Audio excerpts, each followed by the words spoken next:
Right, we're live. We're live! Hopefully. Maybe. Fucking better be. Verification will come. Fucking better be, because I'm not fucking I'm not fucking touching it. So I'm not even looking at the computer anymore. Well, that too. Oh, right. We better put Do Not Disturb on because my phone's going mental. All right, hang on. 2 Are we live, seconds. Do not. Where is it? Do Not Disturb. That's the one. That should be on the first page. Better be, because I'm not fucking Yeah, we are live. Oh, yeah. Seamless. Hello, boys and gits. See there? Greetings. Better. Oh, there's even people joining. There's even people watching by the looks of it. Jesus. Hello, everybody. Yeah, it's us. It's probably us, yeah. 3 viewers. Right, Alright, well, so sorry. another episode of the Warboss show, eh? Exactly. Oh yeah. You're joined What tonight do we do by... tonight? We're a little bit out of sorts, aren't we? Really, without Steve-O cracking a whip and without Scar with his technicalities, we're a bit sort of. And me being stuck in the camper van, we're all a bit after that bit. Well, Yeah, this is Right. what happens when the inmates take over the asylum, basically, Yeah. isn't it? yeah, that's it. Soft drink. I've learnt my lesson. Well, actually, no, I haven't learnt my lesson, but I'm going to pretend that I've learnt my lesson. It'll all be fine. Right. We're Let's just hope gonna the sugar do in that a- sweeten drop a bit, eh? We're just going to do an impromptu hobby Do-do-do. live stream. I did Yes, want to we are. do. I did want to do like move to you seeing what I'm working on, but I'm the one running the stream, and quite frankly, seeing as I managed to okay. somehow fucking get this thing to work, I'm not touching that computer until we're done. So I'm just going to hold things up, and you're just going to have to deal with blurry pictures. Oh, I love it when you hold things up. He means his cock. No, I just mean you can never hold anything in front of a camera without it being completely out of focus and only showing half of it. Yeah. He means his cock. Right, so what are we working on then? What's everyone else working on? I'm working on some things for the meet. So I'm actually working on Orky related things. Ooh. That's quite good, that really. Yeah, Isn't it? it's quite remarkable, really, to be honest. Especially considering all the dower from the build challenge. But that's the wonderful thing about the build challenge. After I watched everybody else's things, my dourness went away, and I was like, "Oh yay, the hobby exists." Healing properties of build. Yeah. What are you making, Sid? What are you working on?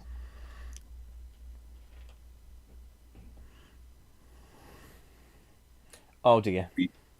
Oh, there we go. No, it's okay. I'm just swapping over my internet connection. All right. Yeah. What are you working on, Clint? I am Well, that working was- on knob bikers. Ooh. Oh, he's got the biking bug, hasn't he? He really has. Yes. He really has. He really has. Way. You give out about my I'm gonna jokes. stay on track. Tell you what, it's only when you're That not was around really that, good. you know, I come out on top with the old puns when you're not around, I tell you. All the best ones when you're not around. I'm like, oh, fuck it, where is Dim right now? Damn it. Right. What am I working on then? Oh, yes. Hang on. I'm going to swap cams. Super sexy time. And I'm currently working on this. Oh yeah. Which is, I'm going to be doing it as a buggy. And I've just put this little big shooter on it. That looks a bit like a biggie. But yeah. Oh, have you made them tracks yourself? Yeah, it did have the old tune tank rubber band tracks. Yeah, yeah. and they're a bit wick. So I Oh, just good effort. Well done, mate. big nice to thick see. chunks of plastic card in there, some connecting Yeah, loops. they look proper decent. Yeah. They'll do. It's no complicated, nothing mechanical, nothing even the same size. Oh, his arms come off. But it's only blue tacked on. Yeah, he's got a jousting stick with a rocket on the end. There's something funny about Dredd saying to them easily the most productive warboss of the warbosses. Good effort. What goes on there? It's going to have a big gun on the back. Well, I know what you mean. I just found it funny. I'm a scratch build head. You know, whenever I see someone actually go to the effort of cutting a piece of plastic card and, you know, spending the time laboriously measuring bits. Well, not measuring, but, you know, roughly measuring bits. Well, there you go, Dredd. I've cut a piece of plastic card tube. Behold the magnificence. Not enough to get me going, but, you know. Yeah. I'll show you what I used to. I'll show you what I used to cut the plastic card as well. Fucking hell. Yeah, they're good, them. I need to get me one. Well, I've got one, but I've got a shit one. The big sort of knife blade, and it's. I mean, that does angles, but I'm not very convinced it's going to be that accurate. That's what I haven't got used. one of those. Oh yeah, I've got a pipe slicer. Of course, I'm a plumber, but Yeah. Good old. Yeah, I've got a little pipe slicer. Fuck, that's not blurry. But I was just, hang on a minute. I was just feeding it through chunk. Yeah, you did well. You did well for once. Yeah, well. That looks cool though. I ain't got one of those. Yeah, like it's actually got a replacement. A replacement underneath where it's got just the actual like that bit, just the plate. So if you don't want to measure angles, like that little peg doodah, which allows you. But like I say, I mean, if I set it to sort of 0, see there's a little bit of play there. Yeah. So I don't put much faith in that. I only put it on because it's the biggest bit, and I figure it's, you know, it'd be easier for storage. Now I can't find the other bit, like a dial. But yeah, any good? Nice. Saw them in the end. Well, I am continuing working on my piece of terrain for the meet. That's what I'm doing. I have. Well, I've got a lot done so far. I've got what have I got? What's the next stage? Well, this is where I am at the moment. So, this building is a gas station. So there's a fuel pump, and there's a few fuel containing things and lots of tubes and stuff going around everywhere. It's got to be dirtied down big time. So, but before I get onto the oil washing and stuff, what I'm going to be doing tonight is just picking out some of the little details and stuff. Like there's a little screen in there, like a little control panel needs painting up. Some details above the door in there and stuff. So yeah, there's some little bits and bobs to paint up before I go slapping a load of dirty oil wash all over it. And then I'm really looking forward to doing streaking effect. That's what I'm looking forward to the most, because I've got all these coloured teeth along the top of the chimney and a nice long chimney to have streaks running down. You know, that's going to be all fucking awesome. It's looking nice. Yeah. That's well nice. Yeah, it's looking pretty. Yeah, it's going to look cool. Yeah. Isn't it? I'm not sure whether on the fuel thing, I sort of run it by the guys actually. I was going to, because that's like the rolling thing to show you how much it reviews, whether to have numbers or teeth on it. With teeth, they're just going to be like little white triangles, aren't they, really? Elongated triangles. I mean, well, numbers to orcs is typically just squares or rectangles anyway, so it's not that much different. It's just like a little chunky 5-bar gate, isn't it? Yeah. Yeah. Chunky. Yeah. So I'm also thinking, considering of doing I will do a sign, because there's a big panel up on here that I haven't done anything with yet, and there's a little one on the bottom of the fuel pump, and then another one round the back there that I've already painted silver. That will be signboards or such. So I'm thinking Gork gas. I mean, the runes at the front there say gas and go. So it could be Gork's gas and go with Gork gas on the menu. That's what I'm thinking, but I'm trying to think of like an emblem or a logo or something, or maybe it'd just be an orky head. Just, you know, not sure. So I'm leaving that bit for now because I haven't decided. I'm going to get some painting on some buttons.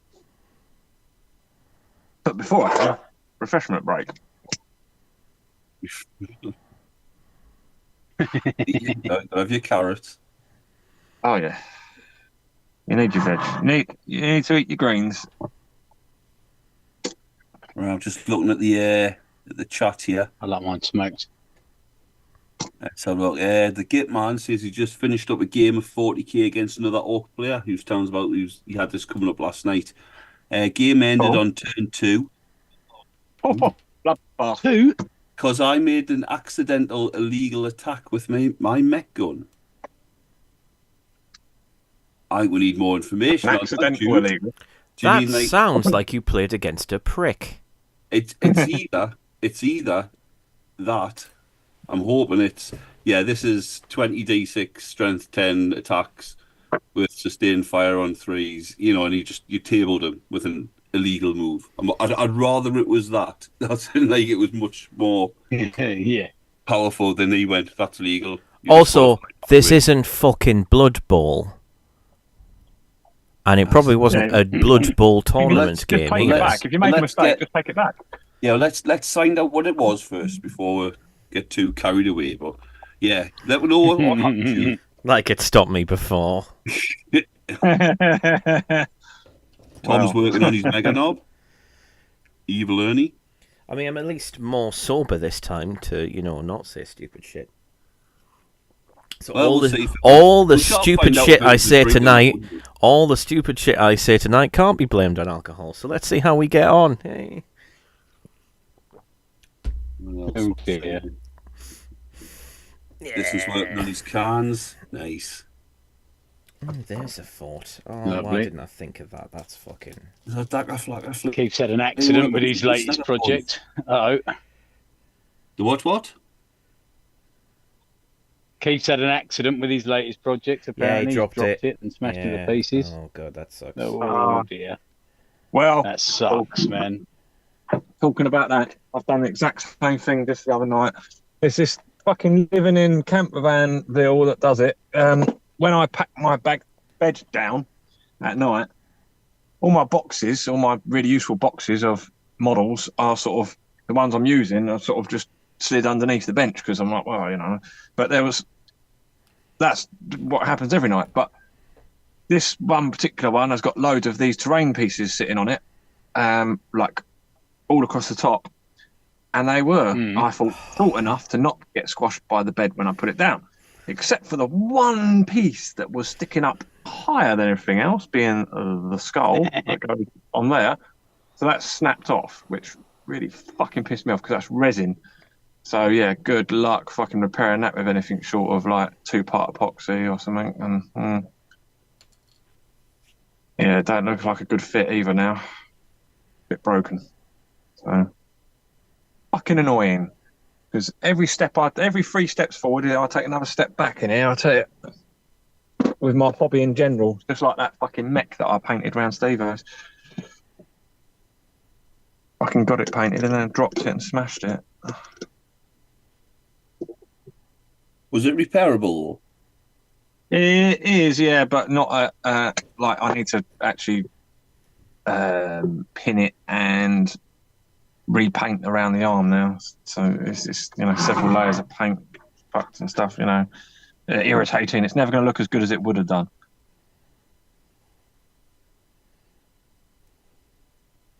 That annoys me.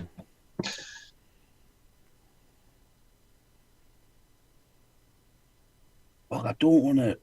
In fact, hang on. That'll be. Touch wood. I've never dropped and smashed. He's cock.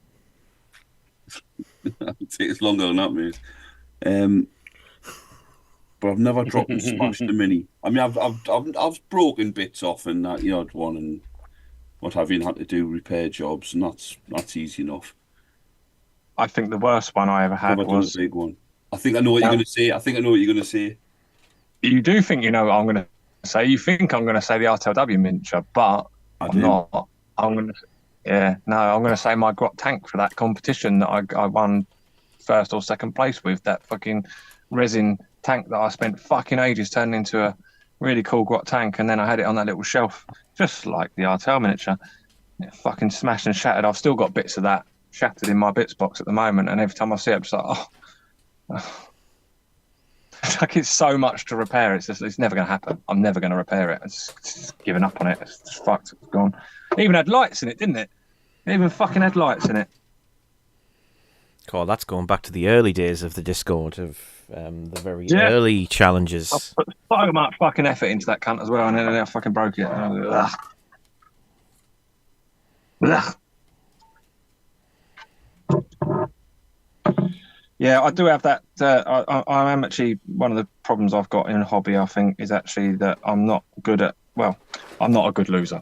I don't mind losing games, but losing material possessions, like I lose my shit if I lose my wallet or my phone or something like that. Like I know a lot of people do, but I cannot lose things. I can't bear it. And if I break something, it's broken, it's damaged, and especially if I put a lot of time and effort into it, I'd rather just fucking close the door on it than think about it any longer for the heartache and the fucking effort that I'm gonna have to put into it. Just it's done, fuck off. Hello, Dread. You've got ADHD. Congratulations. Yeah, probably. Yeah, I think that's probably a thing. Yeah, we've discussed this before. Yeah. If it's not, it's probably a spectrum thing, and if it's it means I've got more hobby. Yeah, you don't mind breaking things. Hell, Clint, you Does it deliberately? You monster. Gives me something else to fix and play with. I know. Yeah, honestly, like I think you go and spend some time at Clint's. Honestly, it'll make you fucking anxious. What? You're gonna do what? Like, you just pulled that fucking head off that guy. What are you doing? Finished model and everything. Yeah, but I want to use it on this, don't I? Yeah, I still have flashbacks to you pulling that truck apart. But the thing is that bike he just did for the challenge, like when I went round there, that was one of the finished things, and then all of a sudden he's like, yeah, I'm going to take that, and I pull that apart, and I take that off of there, and I'm like, what? Hang on.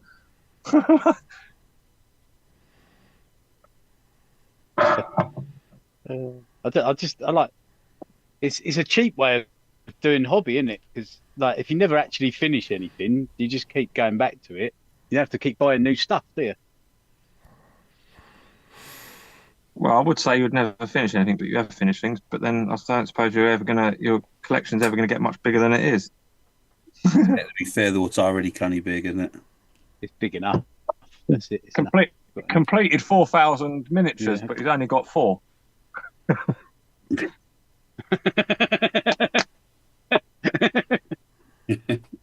been hobbying for 20 years. Say it with us, boys and girls. Every week, I've got 3. Yeah, it is a bit of a Triggers Broom situation, isn't it? Yeah. You realise every single thing that we've said for the last forever, just he means his cock. Yeah, there we go. I do pick any of those previous sentences. It works. Yeah, I've just put a little railing on the side of there. Didn't want them grots falling off. Nice. Oh yeah. Keep them safe. I mean, I figured at least give them something to hold on to. I mean, you can still go backwards and fall off. It's something. I'm just painting little jerry cans on the side. There's a row of jerry cans on the side of the fuel station because, clever. So I'm just picking them out at the moment. So I've spent the last 3 days making various failed budge attempts at a scratch-built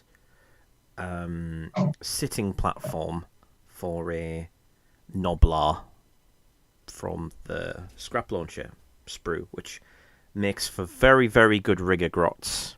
You just don't put the horrible Noblar heads on because those are terrible. But the frames of them are the perfect size for grots. The heads are separate, so you don't have to put them on. Yeah. There's some really, really good like pirate wheels as well. but you can extract the heads. The heads are all as part of that with the wheels. I'm trying to see if I've got them. Well, there's one. See if I can get. Oh no, both of them are on that sprue. So you can just about see it. The head's like Oh there. yeah, pirate wheel, yeah. But it's very, very. There's two of them. So there's that one, and then there's like one that's like whole, and then there's like one that's like your classic. You know, I've got a super wheel. spare pirate wheels as it goes because people always send me like piratey stuff, and I'm like, yes, I'm a freebooter. No, I don't want piratey stuff. The heads are on those, but you can easily extract them, and then the hands are perfect size for grots. And these sprues are really, really good for getting rigger grots. And if you know someone who plays ogres in Age of Sigmar / Warhammer Fantasy, chances are, if they're a sweaty bollocks, they made the big fuck off cannon, so they didn't make the scrap launcher. So all of the noble bits will be free. So just badger them into giving you them their sprues. I still really want the squash grot from the giant kit, the old Warhammer giant kit. The squash grot, my brother actually ordered it for me once. I told this story before, but lost it. And I just still really, really want it. Have you not got one? No. Because I've got about 10. Oh, yeah, give me one then. Yeah. If you just said when you were here, you would have left with one, you daft bastard. It's got to go on the. It's got to go on the kill tank tracks. Well, I'll try either of the two I've just built. The one I'm working on. Yeah, I'll try and dig one out, and then I'll give you it at the meet. And someone asked about meat, as in question mark, as in Meat, what animals are made of. Yeah. I mean, like when we Warbosses meet. When shall we meet? I can do Tuesday. How long have we got? It's only like 4 weeks away, isn't it? Something like that. It's not long. No, it's next week, Dread. No, it's not. Next week. Don't freak me the fuck out. No, the first week of April, I think, is my battle with Nick. Ooh, and then the following week, I've actually remember me and Steve-O did a video where we went down Hastings looking around some shops, and there was one particularly that we spent quite a bit of time in, and the owner of that was a Ork player. Mm-hmm. Well, I just thought he was a really cool guy, and I really liked his shop, and I thought, he's the kind of guy we'd get on really well with. So I thought, well, I do intend that somewhere down the line, I'm going to ask him if perhaps, if it works out, and it's, I like how tomorrow goes and everything. Oh, not tomorrow, in a couple of weeks goes. I'm buttering him up basically for the idea of maybe hosting a little event down there later in the year. But I want to see what it's like to play in there first, and get friendly with him, so I can say to him, well, maybe shut the shop for the day, and we can have the place packed out with people. See if he's up for it. Might have to sell tickets or something. I don't know, but because he might want so much for closing the shop for the day. But worth a try. We'll see. Oh, you silly arse. Sounds good. He does great little videos every day. I think it's every day, or maybe once a week. He does a video on his Facebook page is Galleon Games, which is his store, which is down in Bexhill-on-Sea. And he does a little thing that you'd like, Clint. I actually think I sent you it, where he does the weather report for the Blood Bowl Stadium. Oh yeah, for Blood Bowl, yeah. Yeah. So he puts on the American football helmet and that, and he gets right into it. Reminds me of you actually a bit, to be fair, Clint. He's also short. And very cool. Now observe, Steve-O. I am cutting away from myself with the knife. Just, 3 tips. Yeah, I'm cutting towards myself, so I'm not a bairn. I cut towards myself all the time, but so long as you're in control of the blade, it doesn't matter. Yeah, you get more control cutting towards yourself. Man, fuck Hobby. Hobby's a tiny little fucking razor blade. when I go out, my other hobby is going wild camping and stuff. When I'm in the woods, I've got a fucking great big long knife like this that I'm fucking shredding sticks with, and I'm always pulling it towards my thumb. You know, my thumb is what it stops on. It's fucking sharp as fuck, but you know, like, you just got to get used to using knives, mate. It's man's game, isn't it? Man and boy. Yeah, man and boy. Tell you what, when we was kids, we used to go down the woods all the time with penknives. I had a penknife since the age of like 5 or 6. Yeah. And I can remember at one time we always used to walk up and down in the stream because the stream was only up like the side of your wellies sort of thing. And walking along in the stream one time and I lost my penknife and I thought, oh fuck, I've dropped it in the stream. You know, like, so we retraced our steps and we're walking back through the stream, looking out for it. Where the fuck? Fucking, there it is. You know, obviously red being like, you know, Victorinox Swiss Army knife. Grabbed down, and it weren't my penknife. My penknife was like that thick. The one I pulled out was like the fucking jumbo one. I was like, what the fuck? What? My penknife just grew. There must have obviously been some other cunt who can't have been that far behind, or like, you know, only a few days at most, because this penknife, when I pulled it out, it was in better nick than mine. Like, the blade was cleaner than my blade. I was like, oh, fucking hell, this is an upgrade. Wicked. We did find mine as well. We did eventually find mine, which I then gifted to my brother because I'm like, well, I've got a better one now. Here you go, bro. You're only 4. Have a knife. What's the quote from the from Back to the Future 2 again? Is it "Keep it? I've got a pit board now" or something, isn't it? I'm no good at movie quotes, mate. Yeah.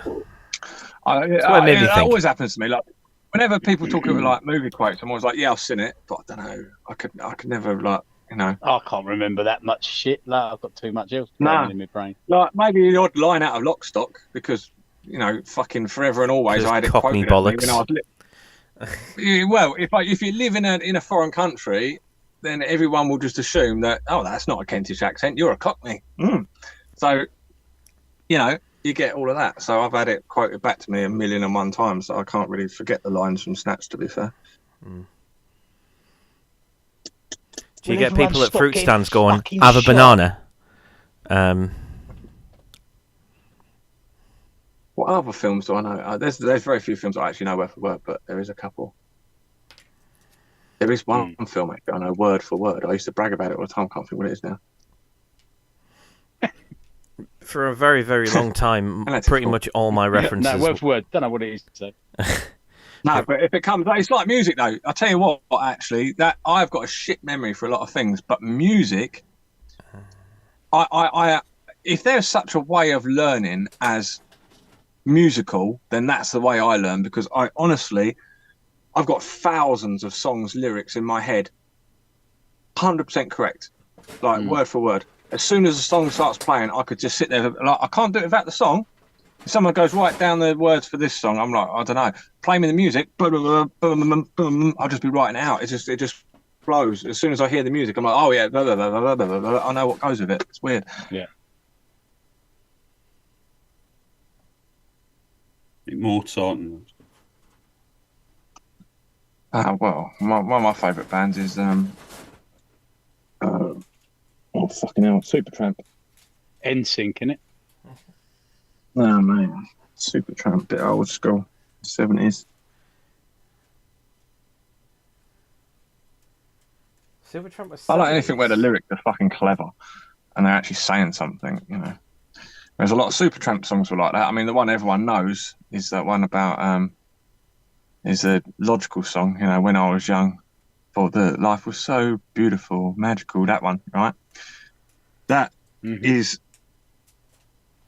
a really fucking deep song if you actually fucking listen to the lyrics, and everything else that band does is similarly that way. You know, it's a lot of the time about sort of like life decisions and yeah, the way you conduct yourself in life and that, which I think is great music sort of thing to listen to. Oh, we are really, really close to talking about some fucking shitty dance music, aren't we? So No, not really. It was that idiot who sampled that song and just sped it up and acted like he'd done something more than that. Oh, with the logical song, yeah, he did, didn't he? It was Scooter, wasn't it? Yes, that's the word. And the other guy who got famous from speeding a part of a song up, and that's basically all he fucking did. Jason Evans. Oh yeah. So if you listen to the original, it's like that, like the I up to the tempo a little bit. The Elvis Presley, the couple of Elvis number ones that happened in the sort of 90s, 2000s, but they were actually very good remakes. I felt, I really enjoyed them. I don't really know. A little less conversation, a little more action. The way they added like new backing music to it a little bit. Yeah, and they did it with two of his songs, if I remember right. There was that one, and there was another one, and they did a very, very good job of them. Do you know what I always thought was actually an afterthought? Like someone made it afterwards, because it never, to me, like, I mean, I was born in '85, and I started listening to Queen probably as soon as I started listening to music, like 5 years old or whatever. But Queen's music is all very much, it's an operatic rock. But there's one song, Living on My Own, that I just thought was totally something that happened in the 90s after his death as just a dance track for people to jump around and do aerobics to, because the first time I ever heard that was my mum used to do aerobics like 4 times a week, and she used to like demonstrate it. And Living on My Own, and I'm like, that's fucking Freddie Mercury's voice. What? Like, it's a dance track, isn't it? It's like, what? That's weird. Didn't really fit in with the rest of the catalogue at all. They experimented with it. Oh no, yeah. It was before actually. I mean, when you realise how early it was, you're like, fuck. Like, almost possibly one of the things that sort of invented that genre. Yeah, you did have. I mean, there's a lot of things that can be credited for that, but you did have some musicians going into the sort of dance music thing. Like, that's basically what Trent Reznor does now. Bowie did that. Yeah. I actually quite like Bowie's dancey albums. I quite like them, actually. Yeah, I do. I didn't think I would. I do like them. Yeah, well, Bowie's fucking amazing, so.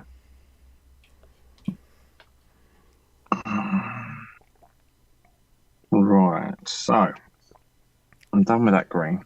I've just cracked open for the first time ever. I've had it sat in a drawer for ages. Caliban green. I don't usually use Citadel paint, so like I've got a whole bunch of them that are just, like, not even opened.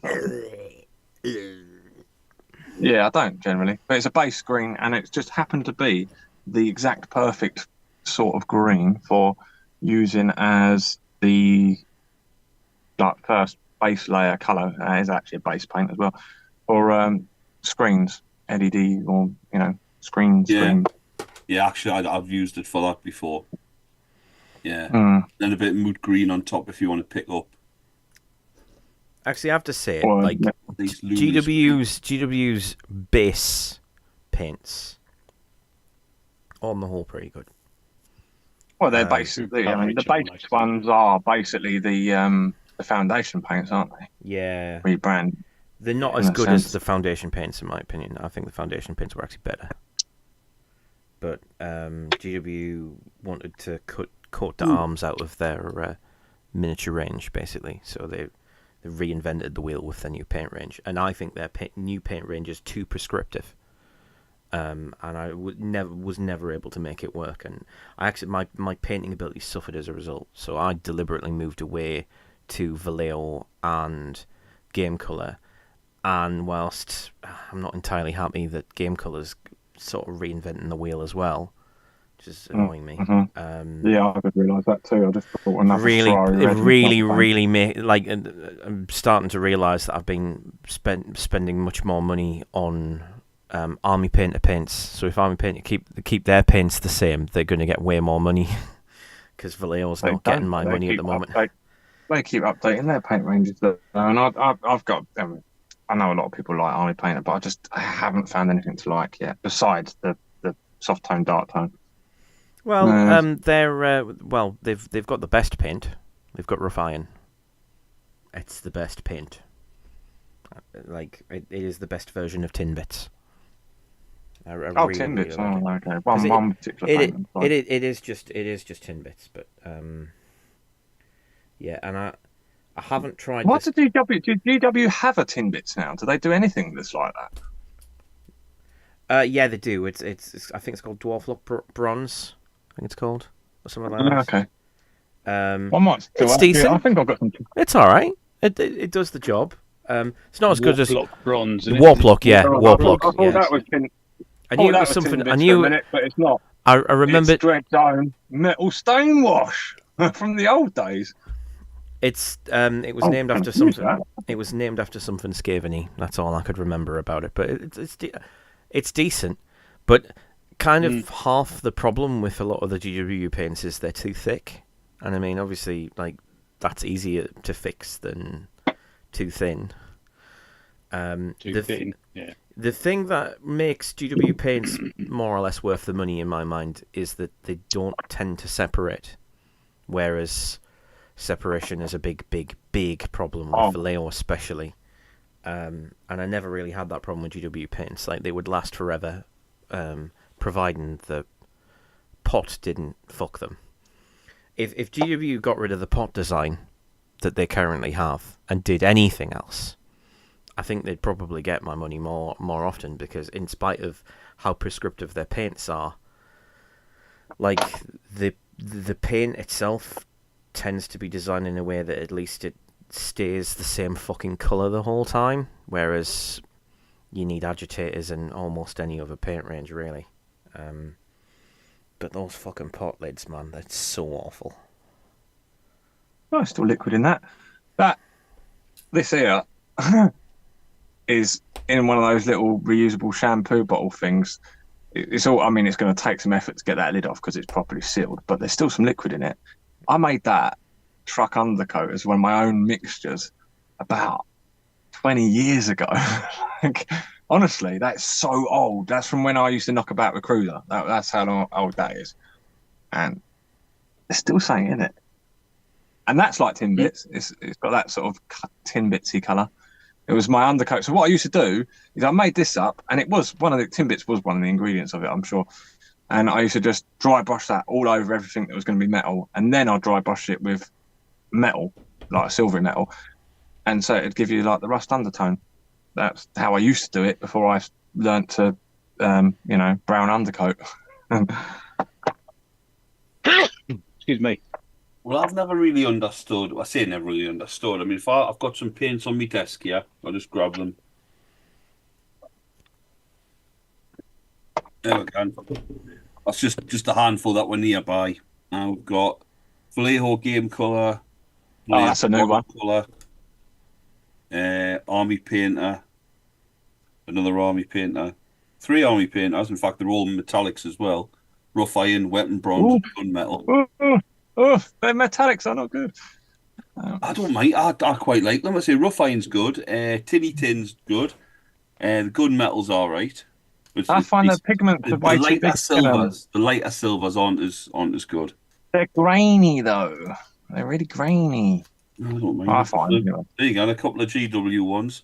Are we going to find out that? Are we going to find out? GW, the Mornfang Brown. That's mint for. In fact, they're 2 GW paints I use for rust.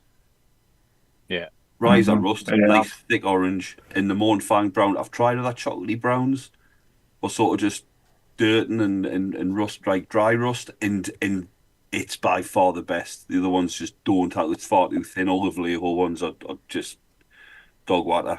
I have been open before. Yeah, I've got Mornfang Brown there actually. Yeah, they're both decent. This is mostly my that makes me paints. try. I could actually go through them all. Yeah, me too. All the ones that I've got no time for, because I've bought a lot which are rubbish. Oh, I've got fucking loads of paints I don't use. The ones I use, here's my regular use paints box, right? This is it. This is the regular use paints. This is the ones I use for all of my techniques and everything I do. That's it. Mm-hmm. But then I've also got to be fair, that's not it, because I've then also got the metals, which also are in a tray, in a box similar, but they're separated into the lid at the moment. But that's my metals. A lot of Vallejo ones in the bottom there, and some others. And then, so that's the stuff I use. Then I've got this one, which is stuff I don't use, which is a load of GW ones and a load of P3 ones. And then there's another 2 or 3 of those as well, with other paints I don't use, really. I mean, I might, if I've got, I need to find a pink. I don't usually use pink. I'll go and find a pink. But generally, there's fucking loads of greens in these that I don't use. Loads of greens. Because the ones I do use for skin are in there, and there's only 2 that I use for my for my tree colour. So there's loads of was going to be orc skin greens in these trays. Fucking loads. Yeah. The skin recipe that the only good skin recipe I ever got for orcs relied on the foundation paints and the old GW paint line. It wasn't just foundation, but it was like 50-50. And I've found similar paints that do more or less the same effect amongst the Vallejo range, but they result in like a really weirdly pale grot. If you watch back the Battle Wagon Kit Bash video, if you look at the grot that's looking out of the porthole through that little window on the back of my Squiggoth thing, in the tubing, that's kind of me trying to get close to it, but it doesn't look right because it's a lot more yellowy than the ones that I paint for Gorkamorka. And I didn't finish them, and then the paint range got deleted, which is why I've not touched my Gorkamorka stuff in fucking years. Yeah, that's exactly why I stopped using GW paints for my orc skin. I'm like, okay, look, I've got to find a new way that doesn't involve GW paints, because they will change at some point, and I won't be able to get that's the issue I'm starting to have with paint all my orcs different colours. Yeah, exactly. Yeah, that's the issue. That's the issue I'm starting. That's the issue I'm starting to have with Vallejo and Army Painter, to be honest. So I think I'm just gonna. I think I've just decided. What I don't understand is why can't these companies just come out with new paints? Why do they have to get rid of the old ones? Just keep what you've already got. That's your collection. People are used to using it. Add to it. Don't fucking take away from it. I can tell you why they're doing it, right? Because basically Vallejo and Army Painter have done the same thing that GW did, which is to build a brand using the same paint range, using the same paint pigments. They get themselves to be a recognizable brand, and then they go, right, let's actually make our own colours, because then they can legally defend their own brand. And that's exactly what GW did. It's exactly what Vallejo has started to do, and presumably Army Painter is going to do it at some point. And the paint range they all used is the same one. It's called Coat d'Arms. Yeah. Coat d'Arms. And that's the one I'm going to buy, to be honest. I think I'm just going to probably eventually cut out all of my Vallejo and all of my Army Painter and just move entirely to Coat d'Arms. That's who Garth, who came to the last meet. He uses Coat d'Arms all the time. Yeah, well, he does the old school, a lot of the old school minis, doesn't he? Yeah, well, he uses them all the time. I would quite like to. I've got to play him actually. He's not far away from me. I would quite like to do like an old school, like a deliberately old school army at some point. I want to do like I don't know if I'll ever do it, but I would love to try and get the aspects of Rogue Trader and Second Ed orcs that I really like, but just make it in the current sort of aesthetic that the orcs have now, but with the cartoony kind of custom guns and like how the vehicles looked then, but just with modern styling and modern looking orcs. I don't know why anybody would limit themselves to one paint range. No. I don't get that. I just don't like change. I think it's just. I don't. So why are you changing? Yeah. Fancy. Well, no, because I don't like change. Change is everything. Yeah, but I've been using coat arms my entire life and not knowing it, and I'm just thinking, well, coat arms has stayed the same this whole time. So instead of just attaching myself to brands that just made a career off their backs, I could just go straight to the. I could go straight to the lion's mouth instead. Attach yourself to brands. Attach yourself to colours. Well, that's why I'm going to coat arms instead. Yeah. Because that's the paint. That's the no, because that's the fucking paint range that I actually like. I just didn't know it at the time. They have been making GW's paints for years until that's what game over the helm themselves. Yeah. That's what Game Colour originally was. It was just the coat arm range. That's what Army Painter is. It's the coat arm range. And granted, they've added to it since. And the original the GW bolt gun shell ones, they were all the coat arms. That was the coat arms colours. Yeah. That's why GW got rid of them and reinvented the wheel, because they didn't want to be given coat arms money anymore. I bet you'll find, though, that coat arms will have their core retail paint range, but then for commercial, for each of those, for anyone that comes to them and says, "Oh, we want a paint range," can you provide it? There has to be personalised slightly, so they'll be able to pay for different gradient of pigment size. It'd be more expensive the finer it is, and the quantity of pigment per weight or whatever.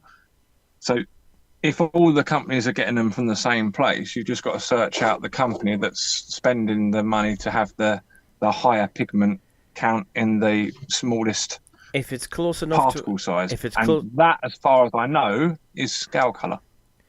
If it's close to what I remember and doesn't change every 2 years,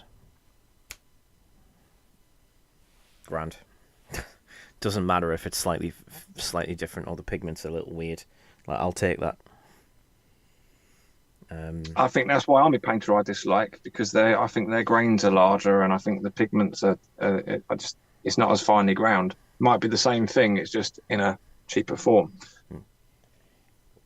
There's nothing wrong there. There's nothing. Skill levels that high that it matters. I was just thinking that. I don't think I'm enough painter to worry about grain size. It's not about skill level. It's once you start actually watering these things down on a wet palette more frequently that you start noticing it. I don't know. I don't think there's anything strictly wrong with Vallejo or Army Painter or GW paint ranges.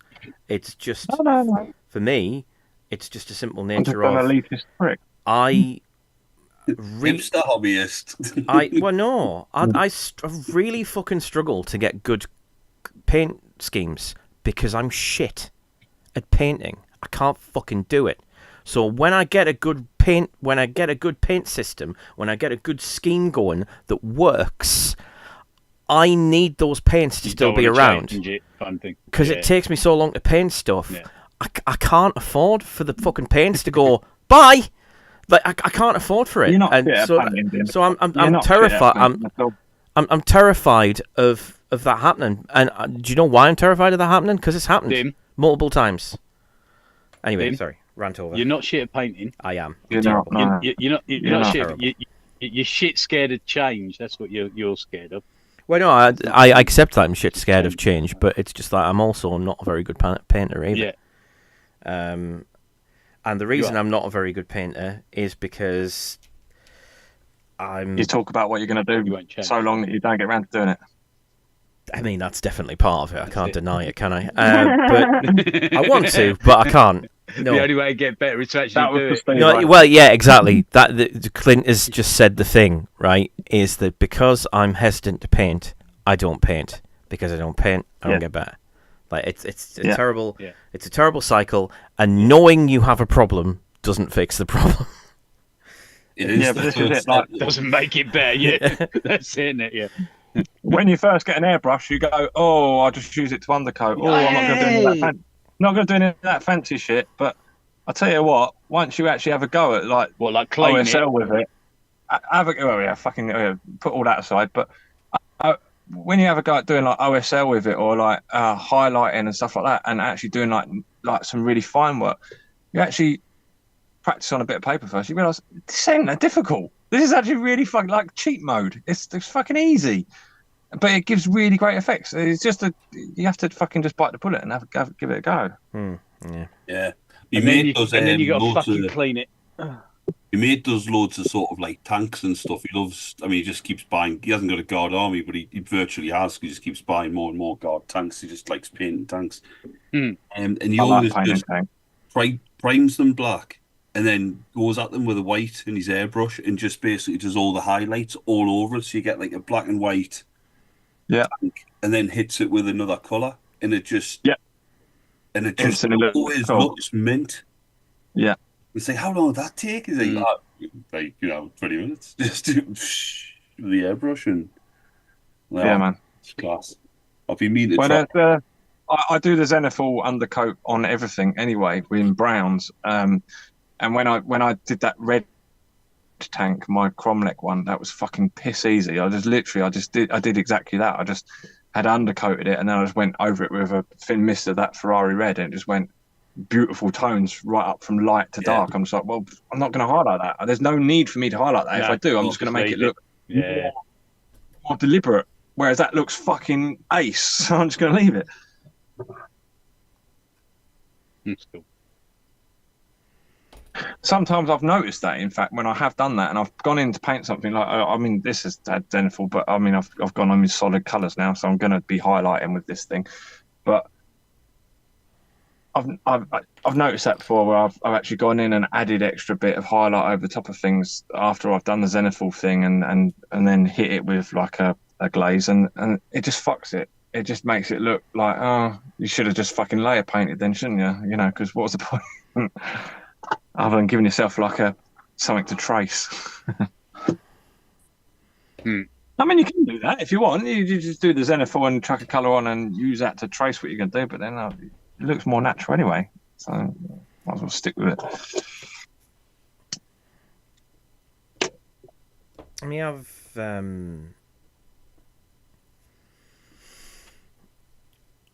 tried like a variety of paints, and I've never really had paints where I can't do something. But I don't know. I don't know why GW ones were the most disastrous for us, other than the fact that I think they're very prescriptive. Like they've decided that these ones are the base, these ones are the layer, and normally it works out all right, because obviously, you know, if you grew up with old school painting techniques of using like layers, of layering techniques, you start dark, you build up light, right? So GW went, right, here's some dark-ish colours that are base, and here's some lighter ones that you can put over the top. It's a great idea in principle. But if you want to do anything else, you're kind of stuffed. Is there not a thickness quality difference in the base paints to the layer paints? Yeah. I think they're slightly more thin, aren't they? Yeah, the layers are much thinner, which means if you want to... They don't all follow, though, do they? That's the problem. Some are thicker even as a base than others. Yeah. And some are thinner. And, there's layers you can always slap on as a base easy, and then there's layers you need to, like, you know, work at. Piss thin. You got about like fucking 15 layers of it. Yeah. Shit, you know. And I mean, the old paints used to be much worse. I still remember there was a colour that came with the creature colour paint set called Hobgoblin Orange, and it might as well been painted with fucking Sunny Delight or Cure or something. It was fucking terrible. Never dried out. I'm still not convinced that GW have ever understood the concept of red or yellow paint. Like, red they do. They do Evil Sun reds. Scarlet. That's fucking. Evil Sun Scarlet. I like corn red. Am I the only person who doesn't like red. GW's reds? No, I don't use GW reds either. I use. I love them.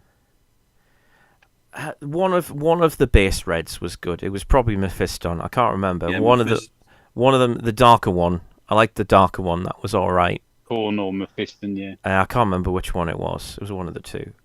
That was decent. I liked that It was one. a dark, like almost heading towards like a maroony sort of red. Movie sort but of then thing. again, That's like probably- I mean, granted, I know they're getting fucking phased out, but the extra opaque red is just so much better than any of GW's base reds. It's just 10 times better. That's I don't know. mine. Yeah. Ferrari red. I tried. I don't know which ones there were. I've got the Model Air, Ferrari red, and Game Air, bloody red. Vallejo. Yeah, I didn't like the Vallejo reds. I tried. I don't know which ones there were. It wasn't the extra opaque or anything. I know that. I don't think it was. That was like heavy red or scarlet. You know, whatever they were. None of them really sort of struck us as good. I mean, the extra opaque might be. The extra opaque is better, but like, I mean, I think the extra opaques are all getting phased out, which upsets me. I mean, on some of the cases, like they did like a warm grey, which just becomes pink. It just becomes pink and useless. It's terrible. But like there's like I could probably pick out like 5 of them that I would say I cannot do without them now, and I don't know what I'm going to do when I run out. But like they're purple, they're blue. A few of their both of their greens are typically quite good. The purple's good, the orange is good, the red is exceptional, the blue is Do you know what? exceptional. There was a video I was intending to do. We're all here now, and we're all talking about paints anyway. Why don't we? Why don't you show each of you just show what your very favourite and most used paints are? Like Oh Jesus! 10 paints maybe. I've got one straight off. Look, I've got one here. That I use that all I love that, the time, and I absolutely love that paint. I've got that too. Yeah, I love that one. That. Oh, Typhus. Yeah, I don't use that enough. Typhus. That is But yeah, I so see it. good That's with great that effect. over the top of it, the rust over the top, really good. And then probably my next one, 3 paints. There you go, done. Evil Sun Scarlet or Avalanche Sunset. Close the back of that pot. It's drying out. Oh, shitting out. No, look at it. Clean that pot. I don't give a fuck. I don't, honestly, mate. You should, most of it. I ain't got time. Like I get a certain amount of hobby each day. If I spend all my day cleaning my pots, Have you tried that one? Because that's very similar. The light rust. yeah, I quite like this. This is old stuff. Yeah, that I like that as well. Orange The rust age as well. trust, the Forge World. Oh yeah, that's cool. Yeah, the powders. Yeah. It's really good. That yeah. I've just done this base look. There you go. While we've been chatting, I've changed my mind and just done that. Yeah, That's nice. cool. Looking good. That's for me. Mega Trek scrap jet. There we go.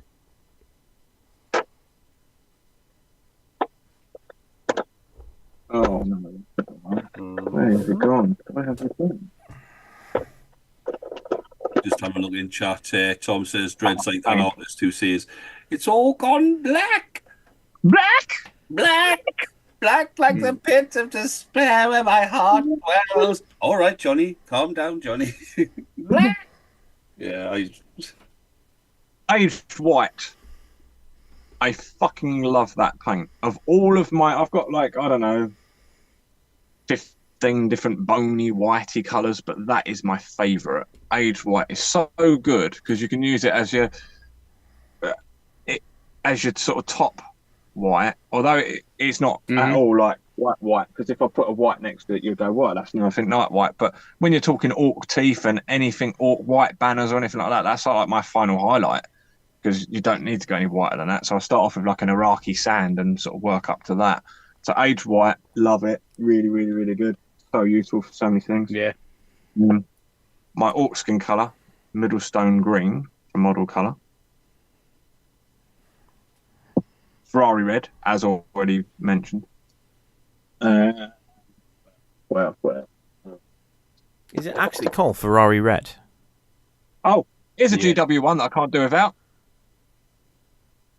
Plague Bearer Flesh. Fucking love A it. bit of contrast, yeah. Really good. Yeah, love that one. Fantasy and Games, Peanut Butter. It's like peanut butter. It's exactly the same colour as peanut butter, and it's thick. It's really good for basing and sand and stuff like that. It's just a really decent colour. I really like it. What else have we got? In my really used box? Oh, my greens. Okay, two of them. Two greens. These are not my Ork skin greens. These are my paint on my tree colour green. Is P3. So I've got Iosan green and Necrotype green. Ooh, someone's trying to tempt the Necrons. Yeah, I'm genuinely surprised to see P3s getting recommended. They have a very bad reputation. I know. They are really... You have to learn to use them. They're piss water, from what I remember. No. It's one of those things where people will complain because they don't understand. It's not that it's an inferior product. Very good for blending, is what I've heard. That's the praise they get. Paints, yeah. Yeah, I mean, I do wet blend between these two, but so there's a lot of things you need to learn about them. So, for example, one of the biggest ball aches I ever had was realizing that they don't work with chipping fluid, chipping medium, any of those chipping products that you use, where you put it down first and then you paint over the top and then you activate it with water or whatever. That works for all of my colours, but none of the P3 ones. The P3 ones will just go, no, sorry, not fucking moving. I'm here and I'm staying. But when you do learn to use them, like, you've got to thin them. You don't have to thin them. Well, actually, yeah, you do, because otherwise it's a bit much. But they're great. They benefit I do like from them. thinning, is what you're going to say. They certainly do benefit from thinning. Yeah, they just take a bit of getting used to. It's like a lot of things. They just, what else have we got that I particularly love? I only bought one P3 paint, and it was a silver. And their metals are shit. Ugh. Massively underwhelmed by it. Oh yeah, their metals are bad. I don't like their metals at all. I've got two of them, and I think they're awful. What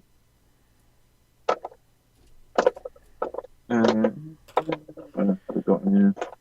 Particular favourites. No. I'm sitting on 10, but I'm waiting for you to finish, Dread. Fucking hell. How many? Oh, I don't even know how many I've done. I've just sort of name three paints. It's my favourite 700. Well, go on, Tim, you go, because I can't think what else to add to it at the minute. Anyway. I've immediately cheated because I have 11, but I'm counting 2 as basically the same.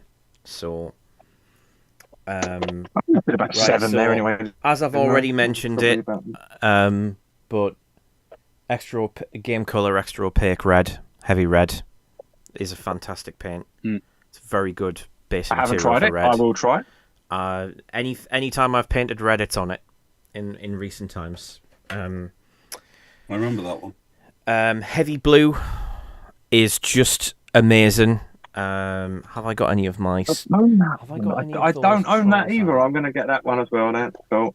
Yeah, I love paint recommend. This is why I asked, really, because I want to see what everyone else really. The heavy blue is a really good, really good basic material. Like for blue, it's just really good. It's the consistency of the old GW Enchanted Blue, not the really old one, the black lid bolter shell one. It's that sort of colour, slightly darker. That's the one I use, electric blue. But it's kind of game air. Actually, I can say it's almost an exact middle ground between Regal and Enchanted. It's really nice. Nice. It's not as dark as Regal, but... wow. You just said Regal Blue and Enchanted Blue, and my memory just brought them two colours directly into my head, exactly how they should... Why can't they just use the old names? Fuck's sake. Because they're not copyrightable. They're not copyrightable, that's why they did it. I fucking love those names. I know them all. Like, I mean, these are sort of counterparts, but I've counted them separately. heavy green and heavy black green, which are also game colour, extra opaques. I use those for most of my orc skin stuff. They are good for an inept person like me that can't do orc skin at all, and it's a wonder why I have an orc army, because I'm terrible at it. But you know, they're good. They're good basic material again. Surprising nobody ever. Oh look, it's Raffian. Still my favourite paint of all time. Use it all the time. I always put it under metal, even if I'm going to cover it in entirely. I still put it on. And yes, that makes me weird. Don't care. And also gunmetal, army painted gunmetal. That's not what makes you weird, mate. No, there's a lot. No. You're assuming there's one reason that makes me weird. I've got a billion reasons. Army paint a strong tone. Really like it. It's just good. It is good. I'll give it to the strong tone. I mean, like I said, soft tone, strong tone, they're cool, but I don't see anything much else to like about army painter personally myself. I think there's more, but I'm not going to spend the whole time here doing that. Convincing me. I'm going to do a little controversial thing here. I'm going to pick the old, now outdated game color black, the one they got rid of, the one people complained about for being too glossy. I like it because it's fucking glossy. If you want a matte black, you just get the model color black. I've got to be honest with you, mate. It is so. I am absolutely with you. It's so hard to find the glossy black. That makes like if you paint something black with that, right?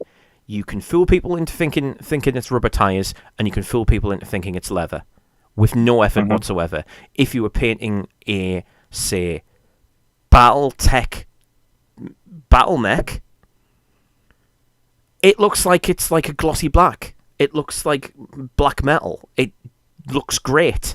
You barely need to do anything. They do, Dim, actually. They have just recently come out with this, which might be its sort of semi-replacement, although it's a little bit more metallic. This is a new one, Model Air.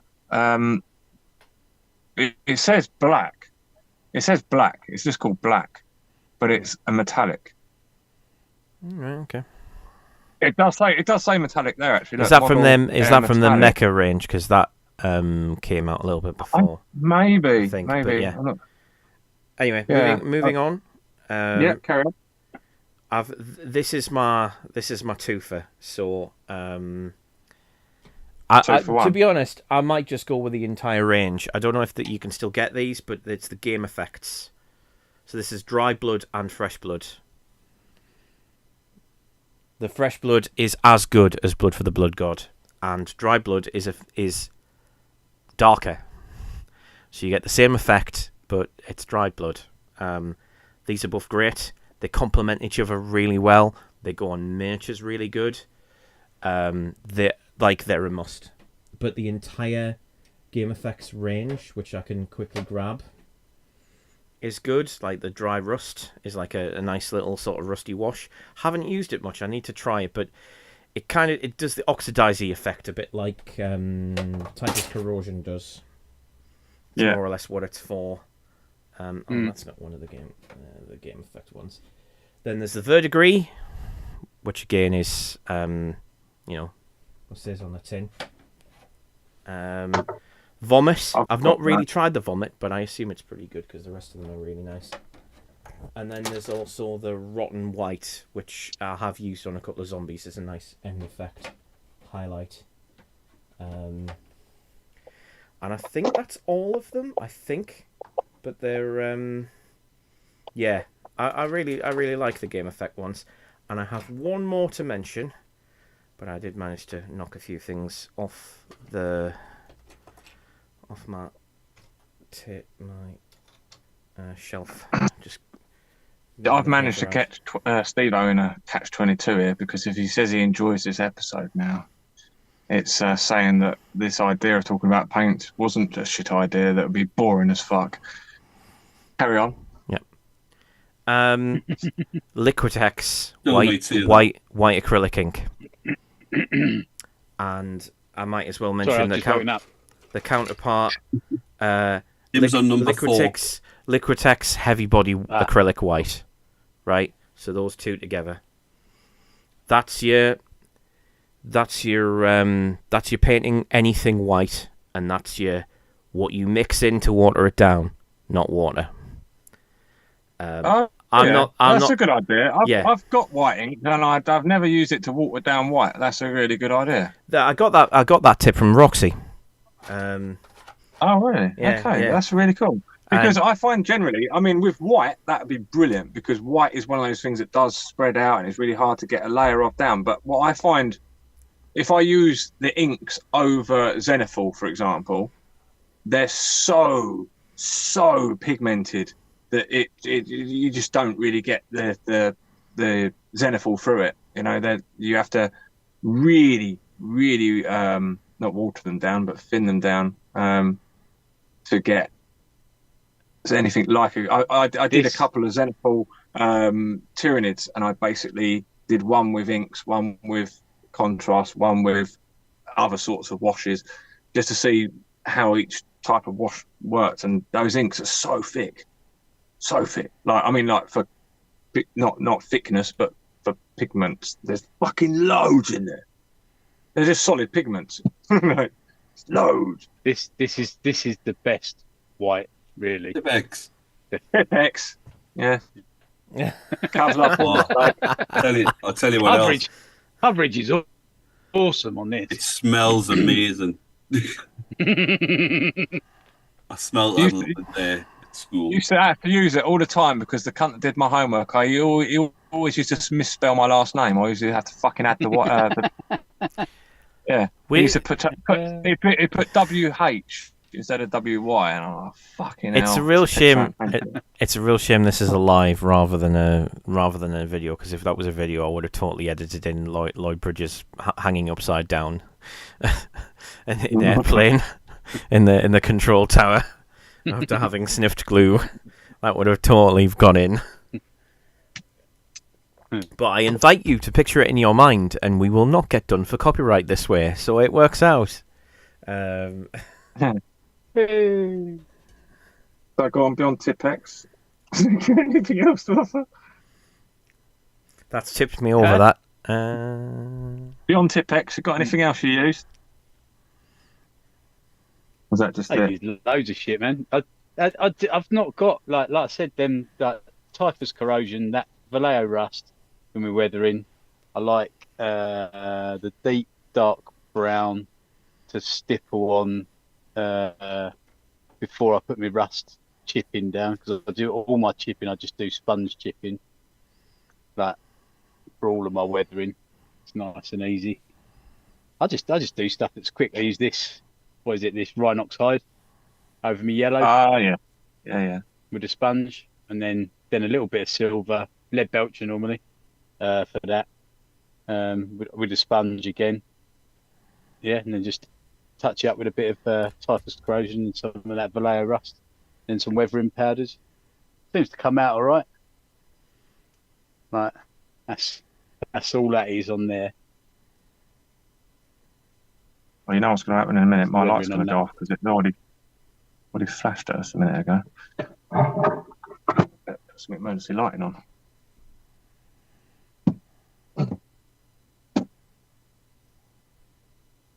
Again, not glued. Nothing's glued on my. There we go. At least we'll be lit when it does die. It's going to do any minute. Steve was just saying Halo, 23 years old. The original Halo game. Damn. 23? Yeah, yeah, that Mr. Wazzo. I've just been watching the TV series. 99 as well. It's fucking like, what? That's how old? Fucking hell.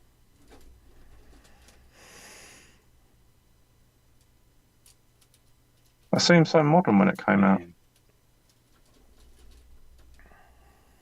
Still stands up now, I bet, doesn't it, in the game?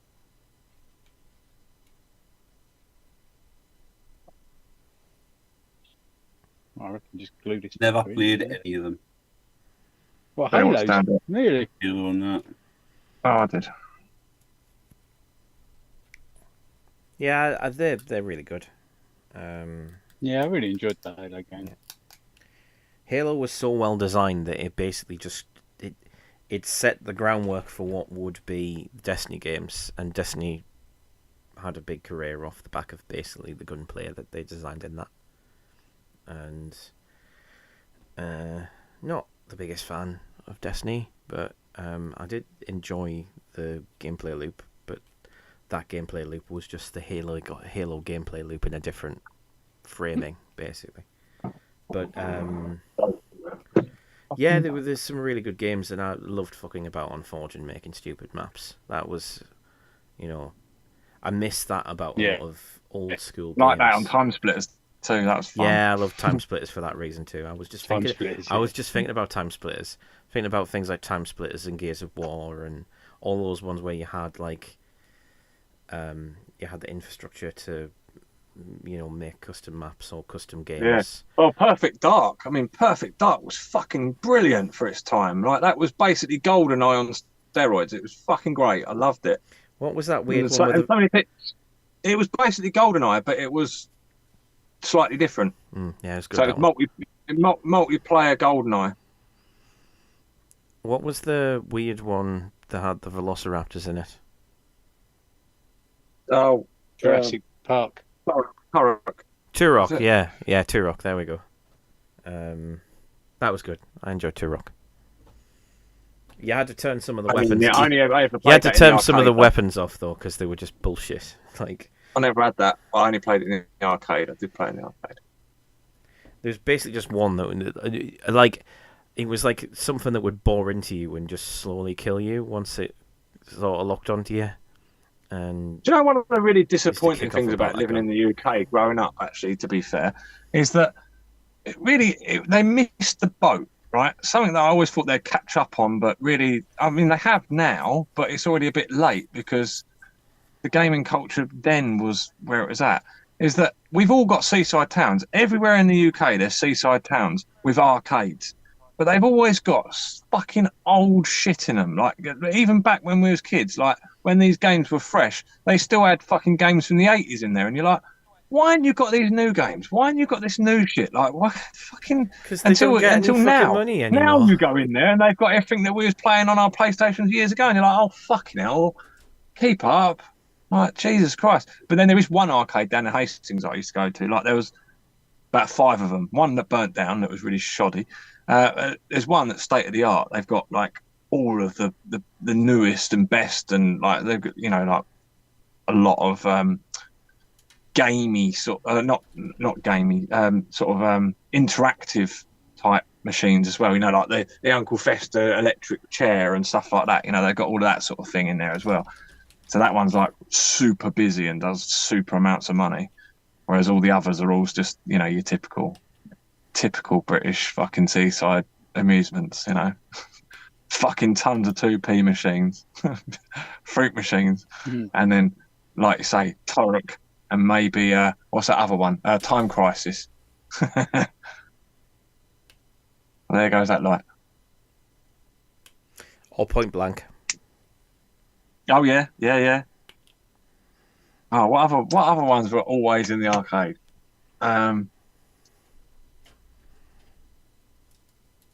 The Star Wars one. Rogue. Yeah. What was that one? X-Wing.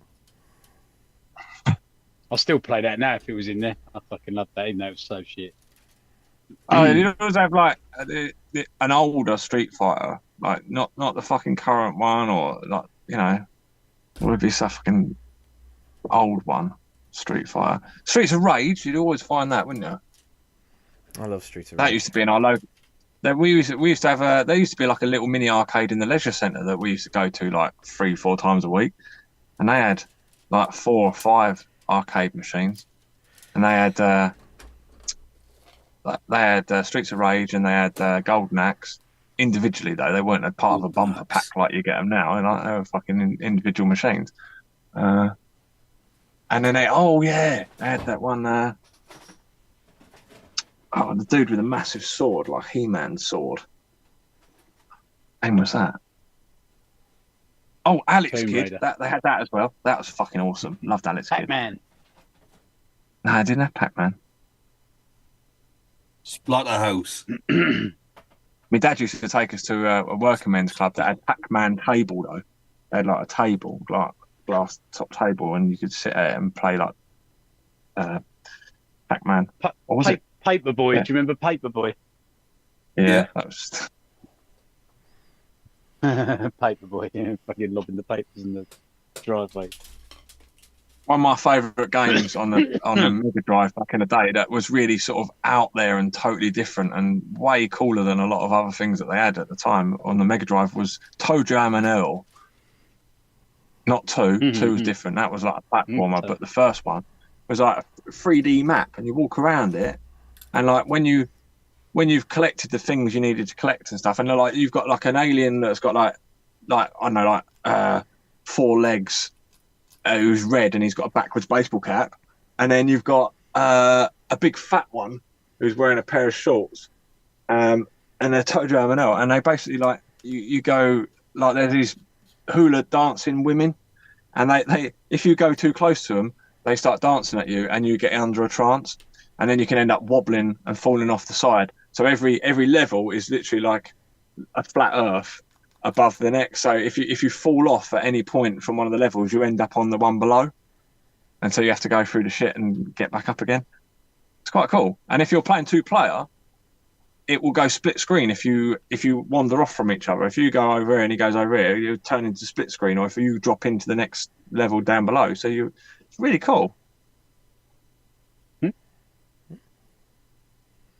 And you had to collect presents, basically, and some of the presents would be really cool and really silly things like fart machines and all sorts of stuff. It was really funny. There was another one that was quite out there. There was had the weirdest reason for existing ever.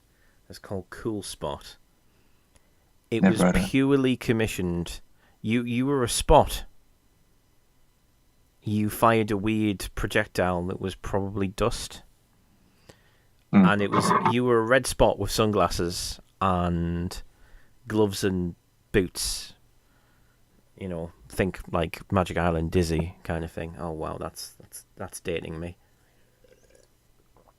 And it was commissioned purely as a game that was designed to be an advertisement for Pepsi.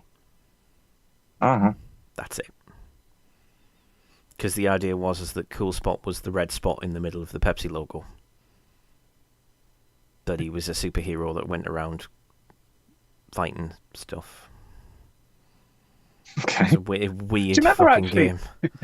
When the PlayStation came along, like PlayStation 1, you get the magazines with the CDs on the front. Like that used to be a thing. Like you used to have loads of PlayStation magazines. There'd be like 15 different ones out at the time, and they'd all have discs on the front. And some of them were like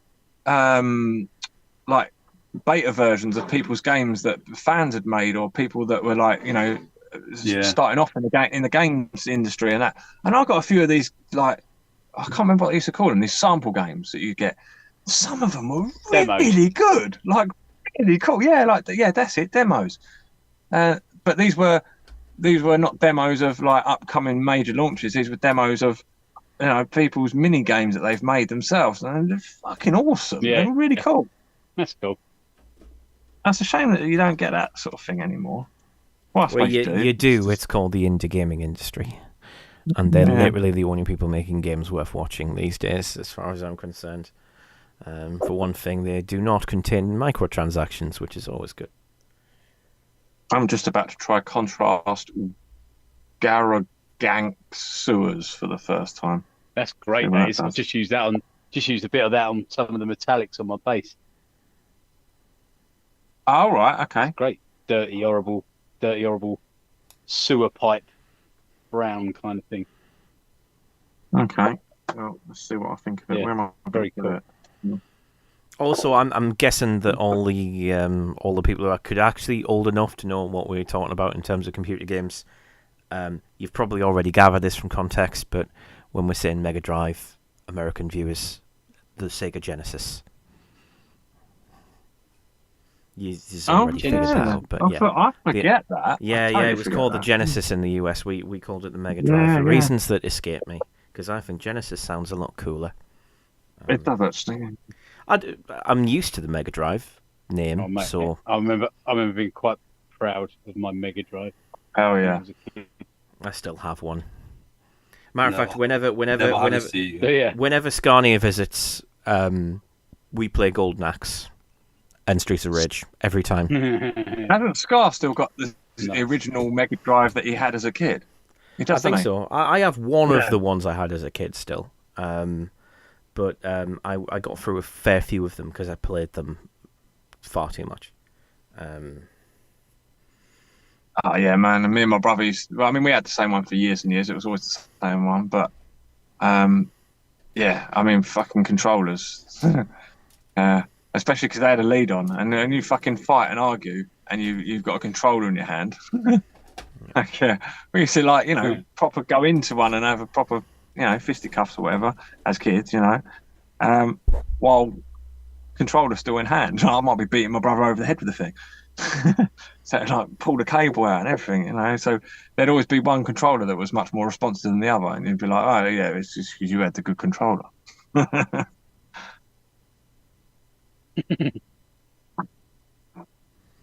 Yeah, a lot of people go. I see. Yeah, with the SNES got mentioned. I had a cousin who had a SNES, and I thought he was like the fucking dog's bollocks. And whenever I visited my uncle, it was just to go into my cousin's old room where the SNES would be with all of the boxes, and I would play those games, and they were super freaking cool. But Yeah. I had a Mega Drive. I grew up with a Mega Drive. I would always prefer the Mega Drive. And I've never. I grew up with a really... VIC-20 and then a Commodore 64, mate. Yeah, I started with a Spectrum Plus 2, proper old school. That's the first thing I had. No, Commodore 64. No, the Commodore was definitely better than the Spectrum. I absolutely accept, but it was the Spectrum is what we had. Yeah. Like at once. Yeah. It was so cool. Loading up from a tape. Fucking hell. That was it, that. And then waiting 45 minutes, hoping you don't have an epileptic fit, and then you play a game that destroys you. It didn't work. Yeah. Oh, the game just didn't fucking work. Just didn't load, yeah. Or you got like... It's very easy to copy games in. Yeah. Don't copy that floppy. Sorry, I wanted to make the Americans laugh. A lot of the Brits don't know that cursed video, but I assume I made some Americans chuckle. But yeah, see, this is why I'd spend far too much time watching Ashens, because I'm just thinking, oh, nostalgia, yeah, just like. Just the games were fucking terrible in the sort of Commodore Amstrad Spectrum days. Like I don't know. they were really they were kind of good. You had to have an imagination, didn't you? Yeah, they were good for the time. All done for you. But so many of them were just so fiendishly difficult, so that you couldn't complete them because there couldn't be much to them. They were just frustrating. The ones that really worked out really good were the puzzle games. I've already mentioned Magic Island Dizzy, which is I still think one of the best games ever made. But like there were some good ones. Like, I remember one that I used to play a lot as a kid that I just couldn't get anywhere in because it was so fucking hard. At least for like a tiny little 8-year-old like I was. It was Slightly Magic. I watched the thing the other day about people breaking Tetris. Yes, like actually, man, that's ludicrous. Yeah, there was a young kid who got to the kill screen. Some tiny little kid. Yeah, exactly. He got invited on the news and got to chat with a guy who invented Tetris. Oh really? Oh cool. Pretty fucking cool. Yeah. Obviously, a lot of people are kicking off about the fact that he's using like weird techniques, like he's like holding the controller upside down. Oh yeah, so but, that he could... but he's doing this roll thing, and they all do that now. Like that's become the thing that they all do. So it is actually advanced the sport on, if you call it a sport. It's, really interesting actually how really cool. dedicated some people are to things like that. Steve-O's probably kicking off because like Steve-O's big into his retro gaming, so he's gonna be fuming he's not on. No, he didn't know nothing about games, Steve. I should have been on this one. Here we go. Told you should have been on it. I started off with the Commodore 64. Oh yeah. And then a NES. And to be honest with you, I never really touched them. I did get an Amiga. What, the cartridge or the computer? Well, the Amiga. Yeah, was it computer? It was 3.5. No, the 3.5-inch floppies. Oh right, yeah, the computer one. Yeah, because I know there was and, they did the cartridge one as well. Anything by Bullfrog. So Sci-Fi mentioned it. Yeah, was it Dungeon Keeper? Was Chaos Engine? Was that Dungeon Keeper? I was meant Chaos Engine. Yeah, Chaos Engine. Speedball 2. Theme Hospital as well. Speedball 2. Yeah, that was good. I mean, annual or your joystick to stick onto though to place like something like Speedball because it was too frantic. Mm-hmm. Somebody mentioned cannon fodder. That was mint cannon fodder. You got proper attached though to your little dudes, your little soldiers, and then when like somebody who'd been through like 7 or 8 missions died, it was like, oh, why couldn't it be someone else? One of Worms is fucking brilliant. Worms was a classic. Worms was a classic for your mates with some beers. Yeah, absolutely. Yeah, loved Worms. Yeah, 4 player and fucking get really pissed off with each other. Yeah. Kamikaze! Stop mining you get and get out here and fight. Stop building girders and then ninja roll across the entire map just to punch somebody off the edge. I spent too much time. I spent too much time playing Worms 2 that I could trick shot grenades, and that is parts of my life I'm never getting back. No, getting good at throwing grenades around. Steve just said ice cream, and I'm sure. I mean, I know he probably meant it because I heard it as ice cream. Popcorn. You know the little speedball too, man. Yeah. The thing I loved about like the original Worms is that if you had the Uzi, I'm not sure if it was in the original version, but on one of the PC versions, if you had the Uzi and you held down the F1 button and fired the Uzi, every single bullet was a bazooka shot. Mad. That's cool. I was being haven't you? If I was being chased in that. How many of you boys played the Rick Mail? How to be a complete bastard? Bastard. No. It was Hogs of War. Hogs of War was fantastic. Oh, you did play it? Oh, yeah. Fucking, I loved it. Me and my mate and my brother used to play that so much.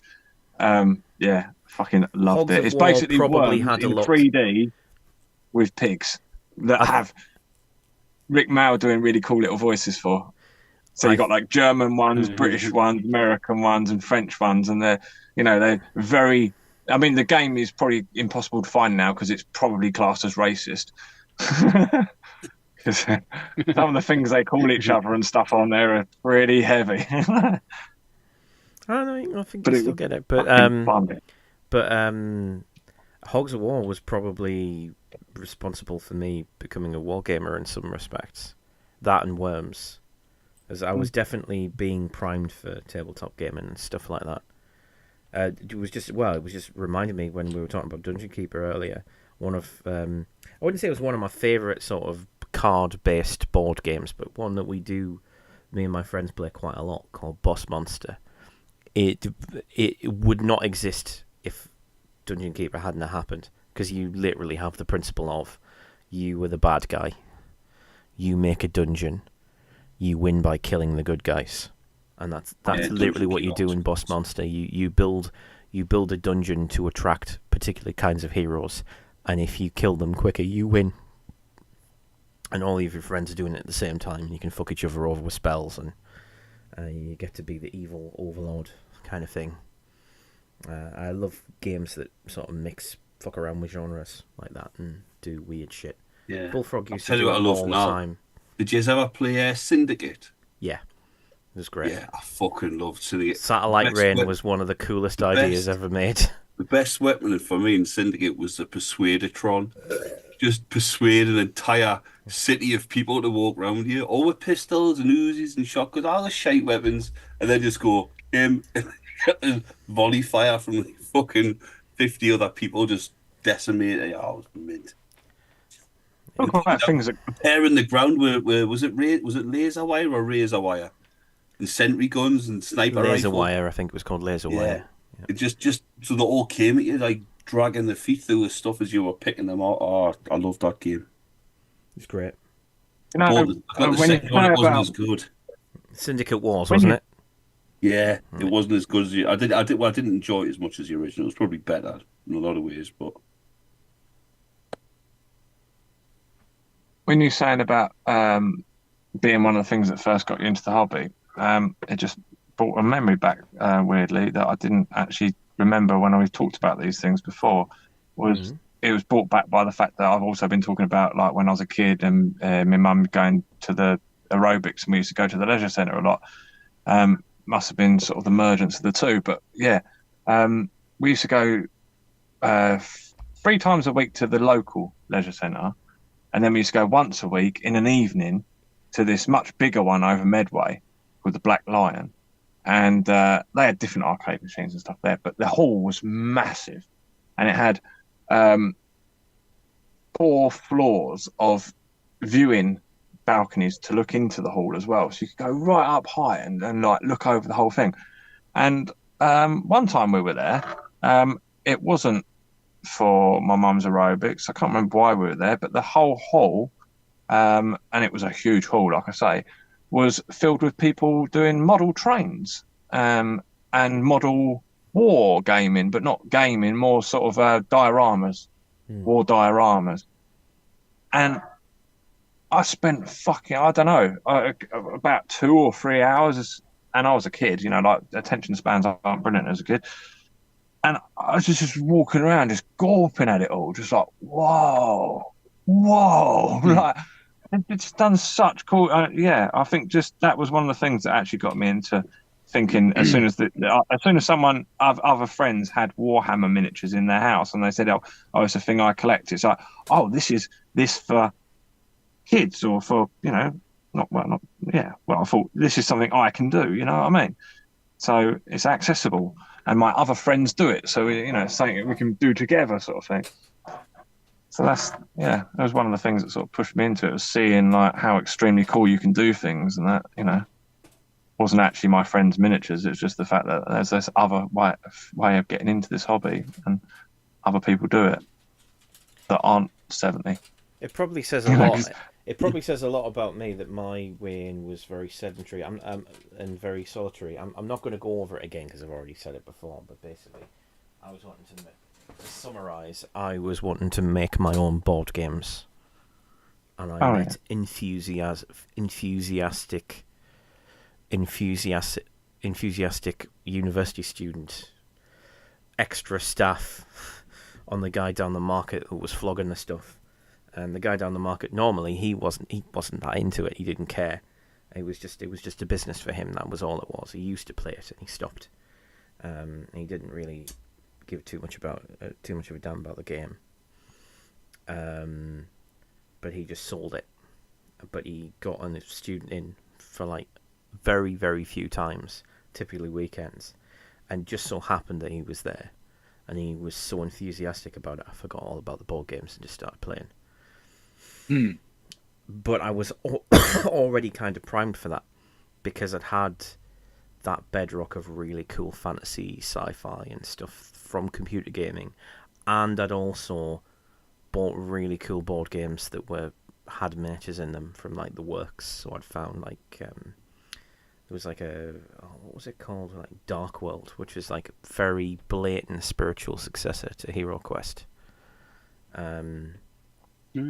But it's just like it just makes me laugh that like the cyclical nature of stuff that you can kind of get into, because if you look into kind of like there's a lot of similar zany brains that were working in Bullfrog to the people who were like working in Games Workshop, and there's a lot of overlap between the kind of the two and what influenced them, and a lot of that stuff like a lot of those people also did computer gaming around about the same time, and they've had their hands in all sorts of stuff at that time. Like, how many of you like? So I don't know if the Americans will know anything about this, but or anybody else for that matter. But we had a really, really cool game show in the 90s. I say really, really cool. It was actually shit, but we all thought it was cool. Called the Crystal Maze. The Crystal Maze. Oh, yeah. With Reckless Rick O'Brien. What was the predecessor to that? The adventure game. Yeah, adventure game. That was it. Oh, that was. Had the fella on used to talk backwards. I always felt like they had him on like Saturday morning kids TV, like, you know, the magazine type shows, and people are ringing I up. always felt like that one that came later, Nightmare with the fucking helmet. That was like leading on from Crystal Maze in my mind. That was like, yeah. I remember. That's our childhood, Artie. Like, I don't know if maybe Sid Clint, do you remember that as well? Nightmare. Yeah. Aye, I didn't smash my telly when I turned 12. I didn't know whether or not you'd like. I did, but I was a bit older. Yeah, but like, but it was really fucking cool and unbelievably hard. Power Rangers. You're the same age as me, Tim. So when Power Rangers come around, everyone around you was going Power Ranger mad, and you're like, nah. I'm just too old for this. Very unfortunately quite liked Power Rangers. Yeah. Oh, did you? I was like, no, I'm already too old for this. I was an only child, so my childhood extended a little further, and also I didn't hang out with my friends much. I played with toys for a lot longer. So the Power Rangers kind of got me. Pokemon did not. I fucking hated Pokemon. He-Man and the A-Team it was for me. Knight Rider. Yeah. Fucking right. Do you know what? My brother, remembering how much I used to like the A-Team, he actually got me an original 80s fucking A-Team annual with like a little rubber, a pencil and all of that sort of shit in it, still sealed. I was like, fucking A, man. I'm keeping that forever. Yeah. I remember thinking at the time, and I was, to be fair, I was right, that I was a little bit too old when fucking Teenage Mutant Ninja Turtles came out.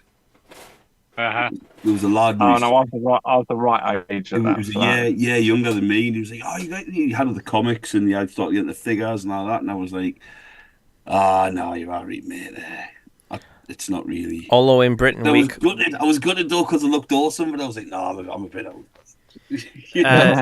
In Britain, though, very sadly, we called it Teenage Mutant Hero Turtles because Ninja was too violent. No, that was later. No, it was Ninja to start with. Oh, was it to start with? The comic was Ninja, but when a lot of the stuff came out, they started saying Hero Turtles. Yeah, and wasn't it Michelangelo couldn't have nunchucks because kids could see them and make nunchucks out of them. They could easily make them, whereas they couldn't just snap a fucking head off a broom and run around twatting people with a bow staff and out like that. Yeah. Or just grab a handful of kitchen knives and run around the street. No, I suppose get some chain and some handles. I suppose the idea is they didn't like the idea of a weapon like the nunchucks, where like the kids would swing it around but not be able to control it. Whereas if they couldn't control a stick, presumably the British government just decided that those children aren't supposed to survive. Nah, I don't think it's like little Johnny's going out. Is he armed? Yes. With a controllable weapon? No. Oh my goodness, that's so dangerous. Give him a knife. Well, like I said earlier, I had a knife. Not wrong, me. Did you never always lose your tweezers in your toothpick? Oh. Yes. All the fucking the toothpick, which was about the size of your finger, it's just a slide between the teeth. It would take a tooth out. Yes. Yeah. Yes. Yeah, the tooth hurts. Those tweezers are actually pretty good though, because they're very, very, very fucking tight together, aren't they? Like, so you can get they're very really good forms out and stuff. Well, I still carry this round with us now. I've always got one of those in my pocket. Oh, yeah. Just a little Leatherman with it's just a pair of scissors and some built-in tweezers. And it's basically screwdrivers and a tiny little knife blade. which my gaffer at work said was a weapon. I mean, you seen it. I thought, what we're going to do with that? But they're dead handy. No, yeah, definitely. Yeah, I've always got one. I've always got. No, I'm a tradesman, so I've always got tools on me. So.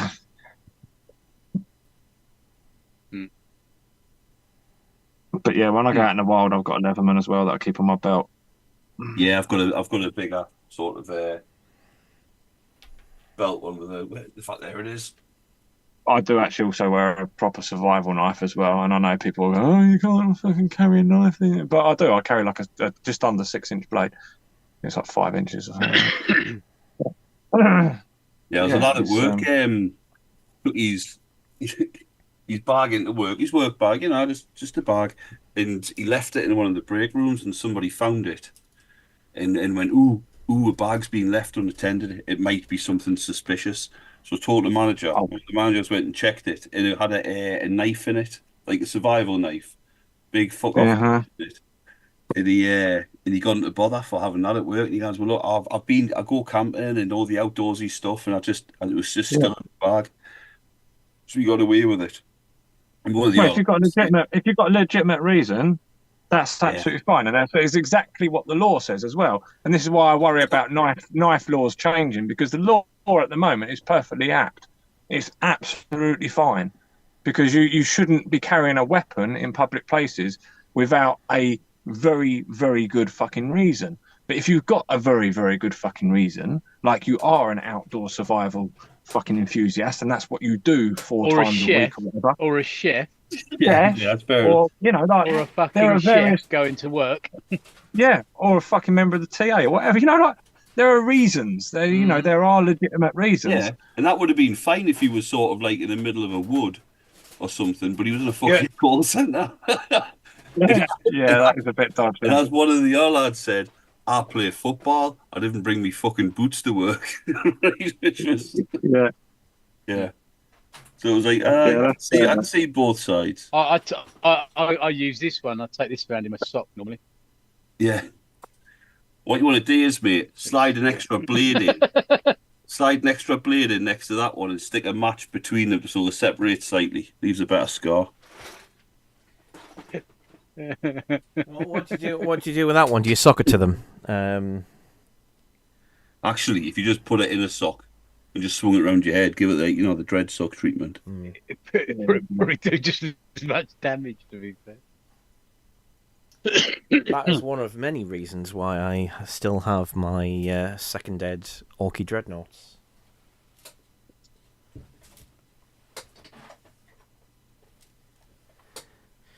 Just to prove a point. Hey, let's go really fuzzy for a second. Oh, actually, that's you can have. Oh yeah, that one.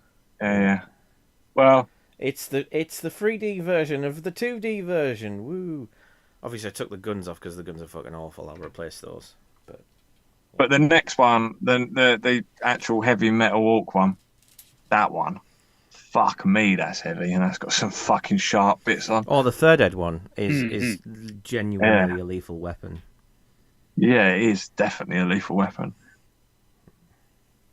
And if you fuse that together nicely with some 2-part epoxy to the point it ain't never coming apart.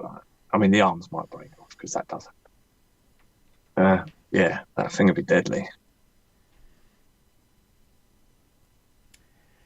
This is annoying. That's really annoying. I'm being moaned about outside. I don't know if you can hear when people are moaning about you. Who's moaning about you? Lorry drivers. Oh, are they?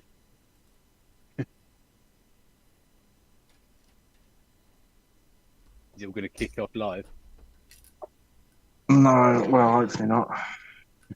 Come anywhere near my door while I'm filming, and it will. Yeah.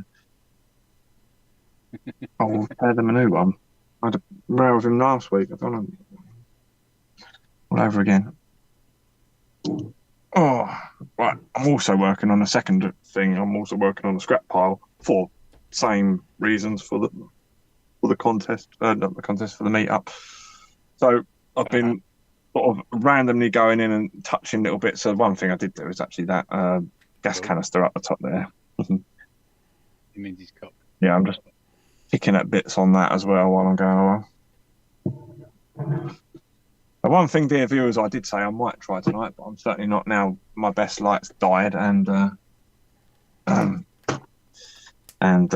other reasons, is this Scenic Rust. Bought it the other day. Never tried it before. It's a weird one because it comes with get it all out. Get it all out, all of it. Right, so, fucking hell, loads in there. Except one thing won't come out. Right. Right. Scenic Rust Developer, Scenic Rust Binder, and then you've got the powder, which is really heavy. So I imagine that's just iron dust. I haven't even looked yet. See, let's have a quick look. Probably just iron dust. That's cool. Oh, well, it's metal dust, but it's sort of grey metal dust. It's like gunmetal dust. So I suppose it actually rusts. Activate it with the Yeah. It says on the thing, creates a realistic rust finish nails. Works on all paint. What does it say? It says something about it being like real rust. Scenic Rust is a unique rusting system for all types of modelling. It's a three-stage system that allows for easy application at your own pace. Realistic appearance with texture and a long life. Unlike paint, creates real rust texture. Greater realism. Works in 2 to 3 hours. Ooh. 3-stage system. It's got an instruction book. It's got a little fucking medicine measuring cup. It's got a pipette and one of them primary school glue spreaders. Yeah. I saw it and I was like, "Ooh, that's interesting. It's going to be messy. I like messy." No, you don't. Well, I like being. I am a tidy, clean freak, but I do enjoy making a mess, especially when I'm being creative. That was the first thing you said to me last time we were painting on here together. I think we were on like chatting, and you saw the state of my hands after. Fucking hell, you got any small finger? I was only teasing.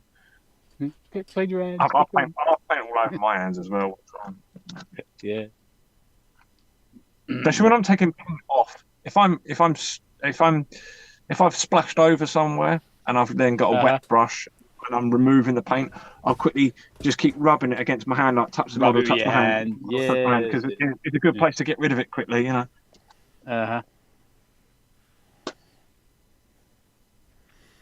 Also, Greg, when you were recommending paints, did you actually recommend that one? No, but that is my prime, yeah. My rust primer, yeah. I use the AK one, that one that you've got there, but I've also got one by MIG, which is darker. So I use the two. That's why I've got that sort of two-tone of browniness. You mean that I have. That one? No, but I have got that one also. Oh, that's the one shot. No, it's just a different one to that.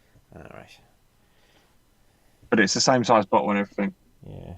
I bought them and then didn't do anything with them, which is unfortunate. But they're really good. But the ones I didn't mention actually very quickly was actually my metal paints, which I have mentioned before. And I've got multiples of them, so it shouldn't be hard to find because I always buy these free. So I do really like the Leho metal colour ones. They're super smooth, super lovely, but they don't half run. You know, it's very hard to get them in detaily areas and do any sort of actual painting with them. They're more like a fucking amazing metal wash almost. But these are, those ones, that's it, yeah, metal colour. But these Game Air ones are fucking amazing. They are chainmail silver, silver and gunmetal, which I've accidentally picked up the wrong one, but gunmetal. Where is it, you bastard? There's one, the darker one. So you end up with 3 tones of silver Mm. But they're being the game air, they're really super smooth, but still paintable and straight out the thing. So they're not thick like some metal paints are. So you use them straight away. So I blend between. So I'm always live blending between those three. I always do. That's actually where I started not being afraid of blending anymore because I do it all the time with those three. Mm-hmm. So anyone wanting to up their game on silvers, get those three silvers, or any metals. If you just want to get better at doing metals, get those three because between the three of them, you can really learn a lot. I learned a lot using them, and I still use them all the time. That's a really good. I still like this though. Duralium, yeah. I love the jet exhaust one as well, like that. I was slightly worried that you were gonna turn out to be like a non-metallic metal true scum, Dread. No, no. Non-metallic metals are cool.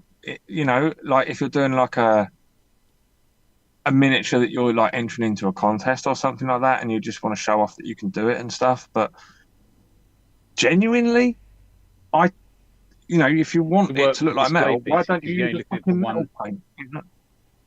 Metal looks, you can do so much with the metal paints anyway. It's not like you just put it on and it's so shiny, I can't bear it. You can dull it down. You can use gloss or matte varnish on it.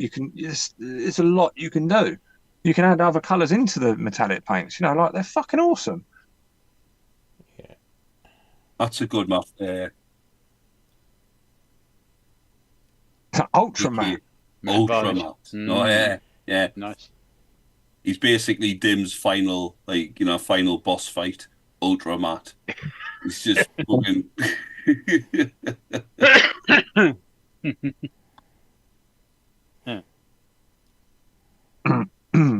Right, 2 seconds. Keeping busy, guys. I suppose as a varnish, it is a type of ward, isn't it?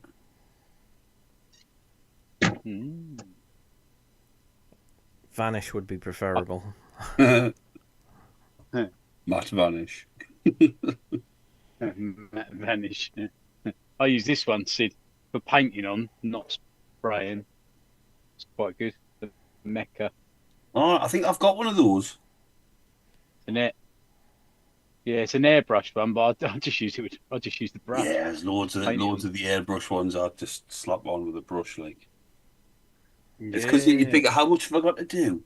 And then you look at the airbrush and go, oh, I can't be arsed to clean that. No, fuck it. Exactly that, innit? Exactly that. It's the cleaning it afterwards. You set it all up, you get fucking compressor out, you get it all done, you get all your fluids out, your water, and then you're like, oh. And it clogs up after 30 seconds, and you're like, do you know what? Fuck this shit. I'd be better off just using a fucking spray can.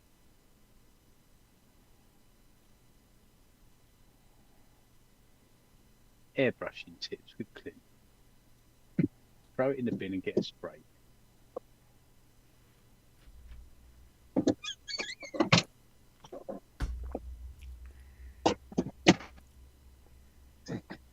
Right. Back.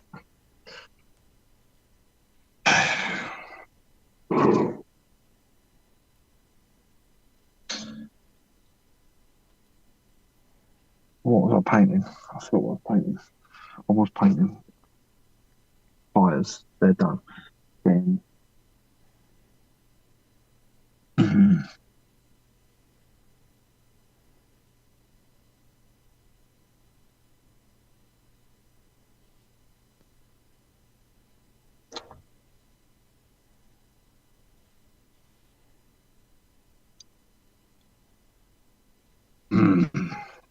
oh, of course, yeah. Right, so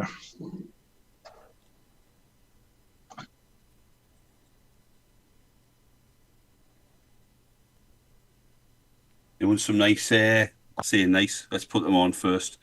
I've got a bit of space there to cover up.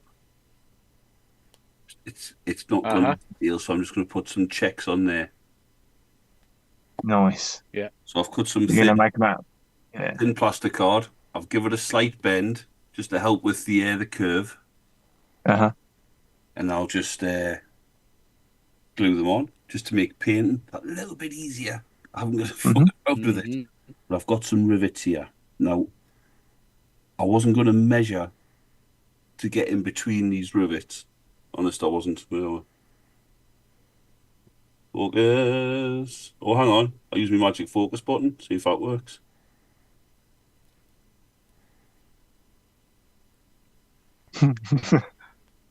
That's magic, that. It's not, is it? It's not that magic. Well, you can see the rivets anyway. Yes. See if I can get to go around those. I've actually got some. I can't remember. I bought it now. I've actually got some strip that's about the same size as that plastic card strip that you get, and it's got checks already on it. Then it's supposed to be sticky backed, but I've tried sticking it on a few things, and it just ends up eventually just peeling off. But it was for hobbying. It's for modelling and stuff. But you just got to put some proper glue behind it. But I think, what have I used it on? I did use it on something that I've painted. I remember now what it was though. Not been that long ago. I can't think of what it was.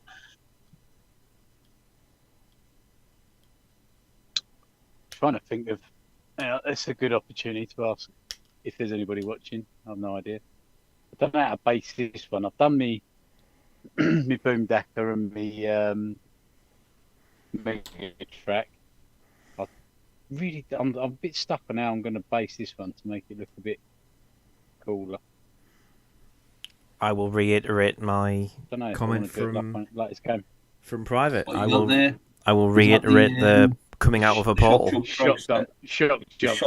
dragster. Ugh, fucking hell, mate, it's catching. The shock jump dragster is probably the hardest one to do. We were talking the idea, weren't we, about doing like a portal sort of thing. Doing a portal thing, yeah. Yeah, it has been done before, like, but I don't know. Yeah.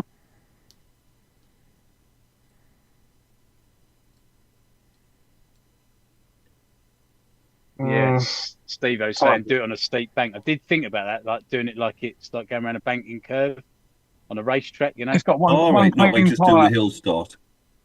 One clean tyre, 3 dirty ones. Don't put the weathering powder off them. Don't put the finger in it.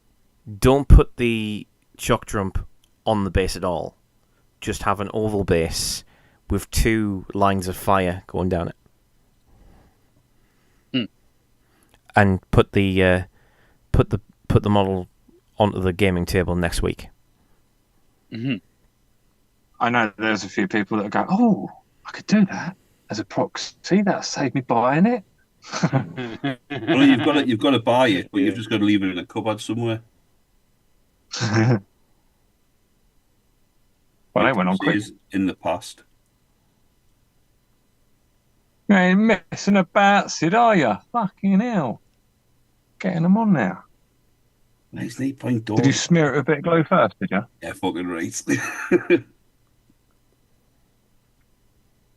Oh, God, I'm sorry, guys. I've got people outside being absolute dicks at the moment, so I'm sort of really on guard. 2 seconds. Gonna get, oh.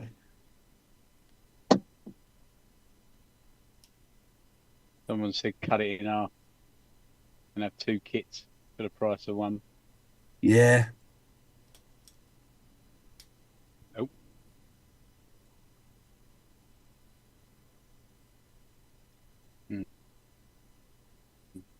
Lob it off. Straight down the middle like that. Do it on camera. Oh, I do it on camera, obviously. Torture porn for models. Like that. Yeah.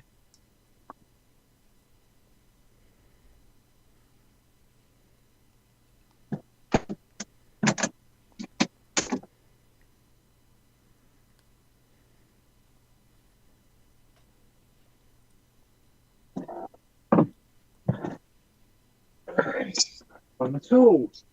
I want to fucking chill with my buddies and do some painting. Some pricks outside. Right, I need a smoke to chill myself out a little bit.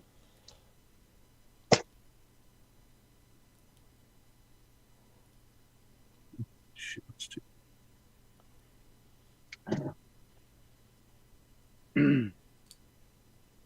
Oh, I thought I had enough bases, but I've used the other base, the second base.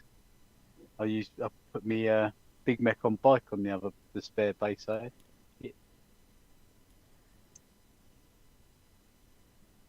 Yeah, occasionally I end up buying some of those bases.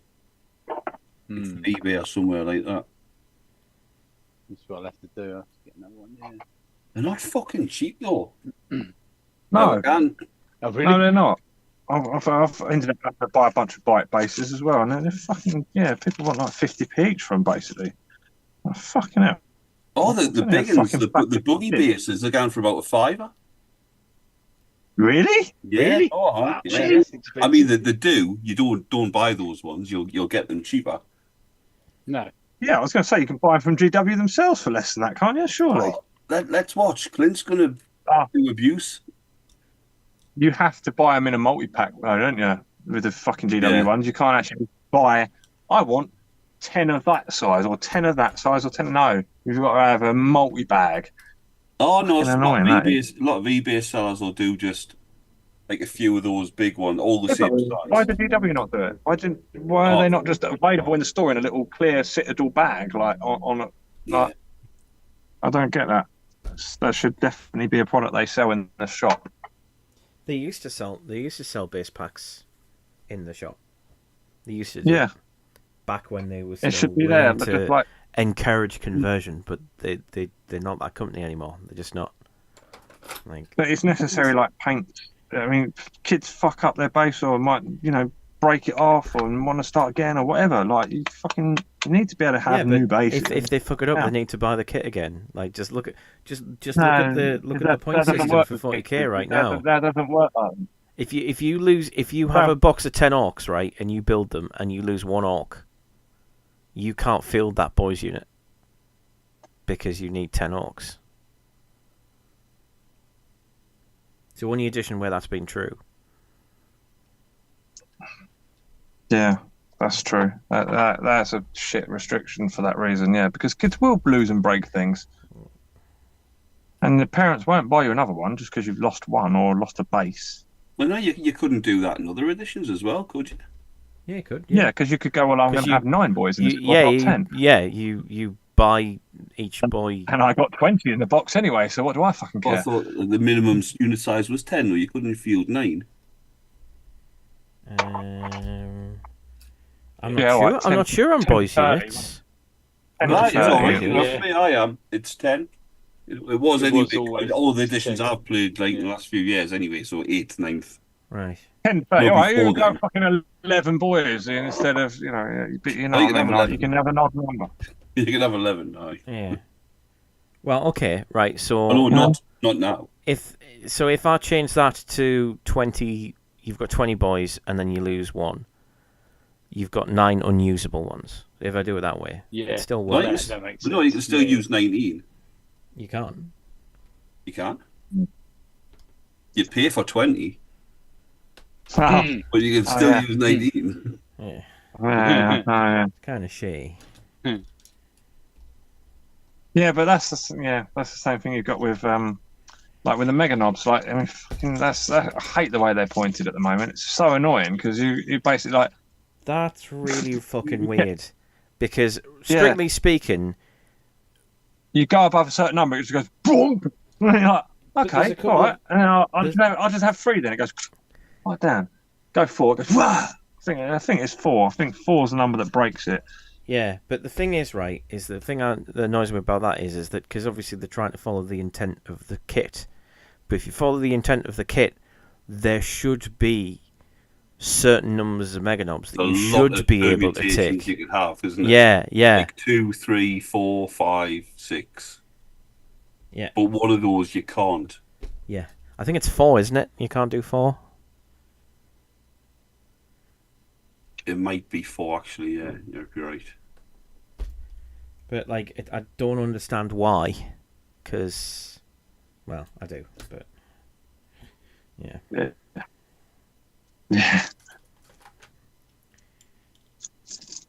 Yeah, with you on that one. Essex, are you brutalising?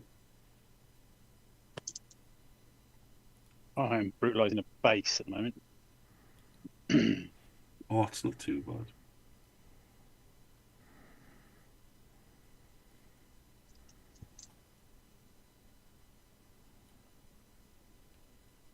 With that big circular base, if I popped out that, and then I could use that as like the base for my portal. Oh yeah, yeah. Yeah, kind of like a sonic boomy. Hmm. I might do a bit of scarring on it, like Scar's plume things, you know. All right, I was going to say you need to make some sort of like flamey. Do it like that, and do it Yeah, a bit more I was like a thinking sonic boom. A lot of I'm fucking thinking work. like a sonic. I'm thinking like a sonic boom. You know what I mean? Like the shockwavy kind of. Yeah. I get thing. you.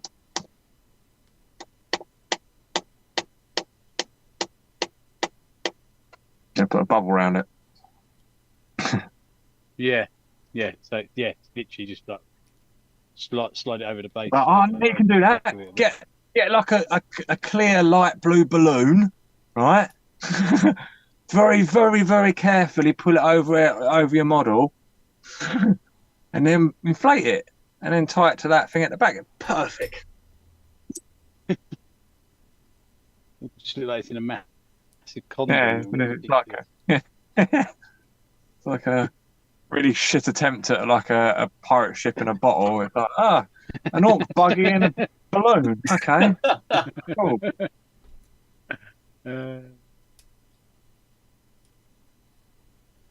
See that shot of the girl in the car. She gets in the car with her mum, and she's wearing a condom right over her head to her nose. And I have seen. her mum looks at her, she fucking blows through her nose, and it fucking. I was like, oh, that's funny.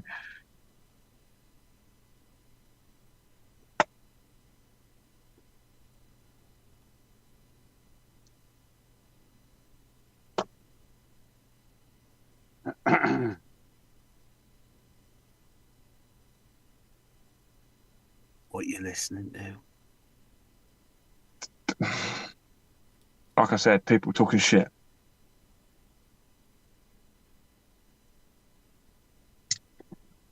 I like that sci-fi. Man, I've already fucking given them a fucking look at the end of the day. They've got to know that I don't give a fuck about them.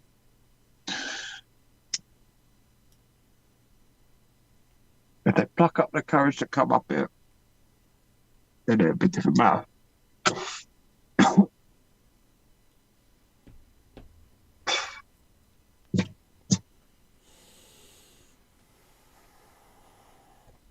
They're about 3 car spaces back at the moment.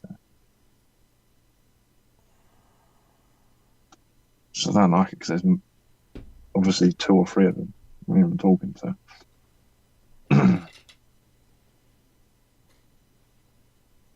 That's well, we've been going for 2.25 hours.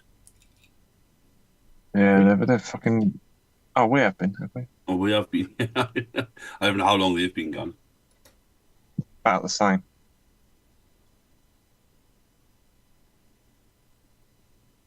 It's because they all bring their deliveries in at night, don't they? And so, and there's one that I have trouble with. The others are all fine, but he's starting to get them on side, obviously, because he's fucking moaning constantly. It's their buddy. He just can't drive. Like literally the other day, he spent like 45 minutes trying to reverse in. Got all fucking loud with me, like from his window. Like all my windows are shut as well, so like. He's just started shouting at my camper van, like using all of the best expletives. And but no, I ain't having this. I went out there and I fucking confronted him about it. Had a bit of a barney with him. The guy was like twice my age, so I just thought, you know what, like mate, I'll pull you apart. So just fuck off. So I took a picture of him as well. I said to him, like, I'll deal with it like this. You fucking start again, mate, and I'll get onto the governor. So I will. But it took 45 minutes trying to reverse in. His mate was parked up in one of the other lorries, and he got so fed up. His mate got out of his lorry and walked over to the other guy's lorry, and he fucking had a little word with him. And then the other guy hopped out and he jumped into his lorry, and he reversed it for him first time, straight in, no trouble. So this guy made a meal of it for so long. It's just because he's a shit driver. Shouldn't be driving a lorry if you can't reverse it. Well, yeah, kind of. He's British though. He's you know.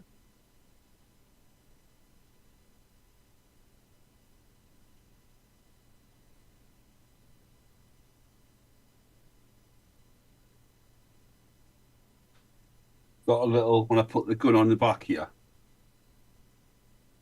there's going to be another little grot, the one holding the magazine, who's going to be stood there. Uh-huh. So just so he's got something, I've made him a little chair. Oh yeah. Wait. Oh yeah. Just something to sit on for when it's moving. You know, because he hasn't got a bar to hold on to, so he's got a little chair. He's also spots for the big gun as well with the old telescope. What else have I done tonight? I've put a headlight on the front. That's his area of work, is it? That's his little work area. Yeah, you've got the ammo box. That's your area of work. You have that side. Yeah, you have that side. Those two on that side. I was talking about them. they've got like a little. I've put a railing on there for them to hold on to just in case they fall off. And I've put a headlight on the front, which has got some wires underneath. Oh yeah. Oh, very nice. Into the main body. Oh, check it out. Lovely. I built up the back of his chair as well, just by sticking a piston on it. Right? No more than that. It makes no sense whatsoever. Yeah, looks well good, mate. I don't know if I want to put anything here or even there. Meaningful details. That's what counts. Oh. Yeah. So that's the grots with their little railing on that side. Oh yeah. Yeah. Yeah. Cool. I think it might be ready for. What gun did you use for that? That's the flak gun. Yeah, the flak cannon. Yeah, nice. No, pissy tits. I've got that, but it's shattered. What are you going to run that as, Sid? That's probably going to be a Boomdacker Snaz wagon, despite the fact it's not a wagon. I'll run it as a buggy. I do have a base. Mm-hmm. Ready for dry brushing. And it sits... Oh, yeah, perfect.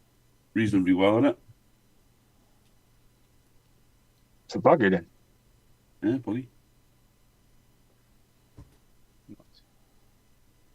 I've also... That'll get primed at the same time.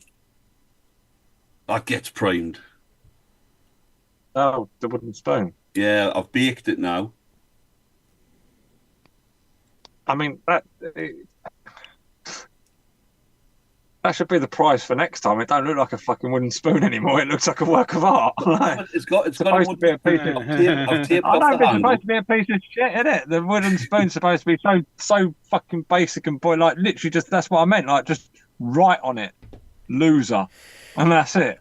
I mean, the thing is, though, right, is that we are trying to show the good people of the internet, right, that being sweaty, tournament playing bollocks is not the way to happiness in the hobby, or at least it's not the only vector to happiness in the hobby. So going to basically a competition between a bunch of people and just having a great time anyway and coming last and thinking that's the best fucking thing that happened. Yeah, it's on brand. But we could do another prize, which would be the most fun person to play prize. We don't need that. Because we know we're fucking all awesome. Fuck you. It should be money, I think. Yeah. Well, it would be funny to see you on your best behaviour. It would be quite amusing. I wouldn't be on my best behaviour. I'd just be myself. Just get out the best time of your life, playing me. God, you won't win then. No, Tickle me bollocks. I won't win, but I'll win that prize. I'll win the prize of being the best opponent. If that's monetary, it's better than the other two anyway. You won't, because you'll be so stoned. You'll be fucking. The game will take like 7 hours. Bollocks. Facts. Well, majorly overplayed that last time. Jesus, I mean, we were playing right through the fucking night. Obviously, I'm going to be fucking and we knackered. probably would have finished at 2 if you Bollocks. had focused. I'm just going to have my usual amount, my usual normal amount. I ain't going to go any heavier. It doesn't fucking I'll be matter. absolutely fine. Honest. Anyway, you just see it as an advantage to yourselves, can't you? Might actually beat me if you're lucky. Doubt it though. Dread for the win. Dread for the win.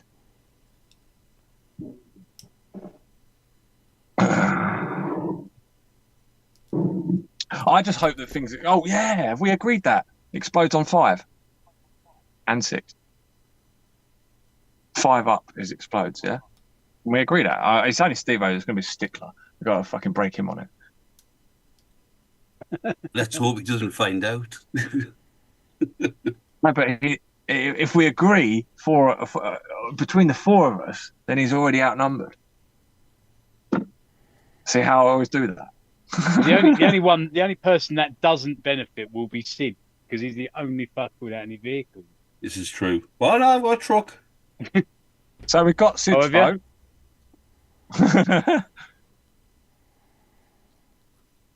I think it'd be great.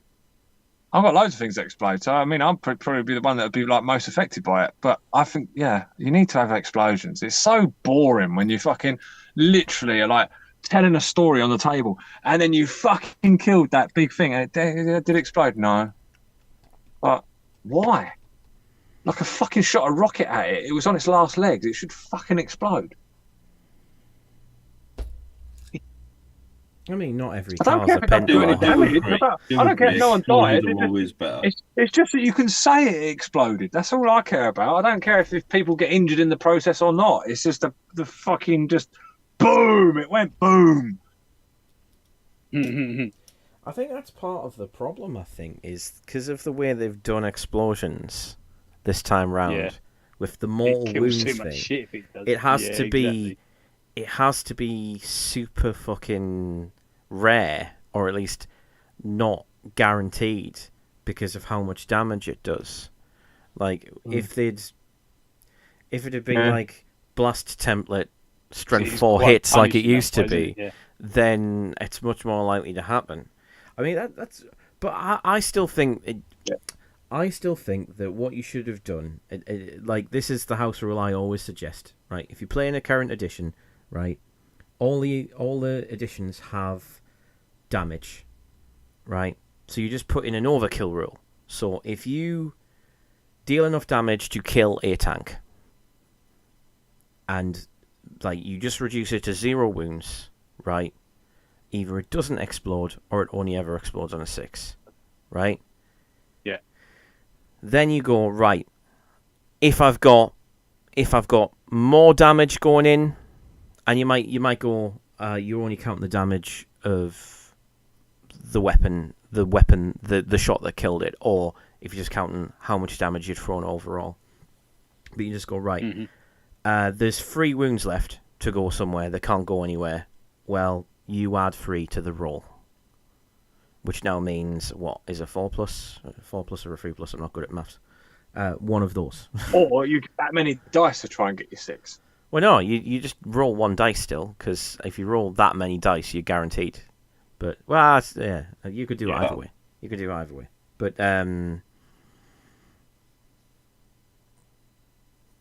yeah, and then if you get enough damage to make it a 1+, you either go, right, well, a 1 always fails, so if you roll a 1, it doesn't explode. Or you just go, right, well, it's got to 1+, so it's definitely blown up. I like that idea, to be fair. It's quite cool.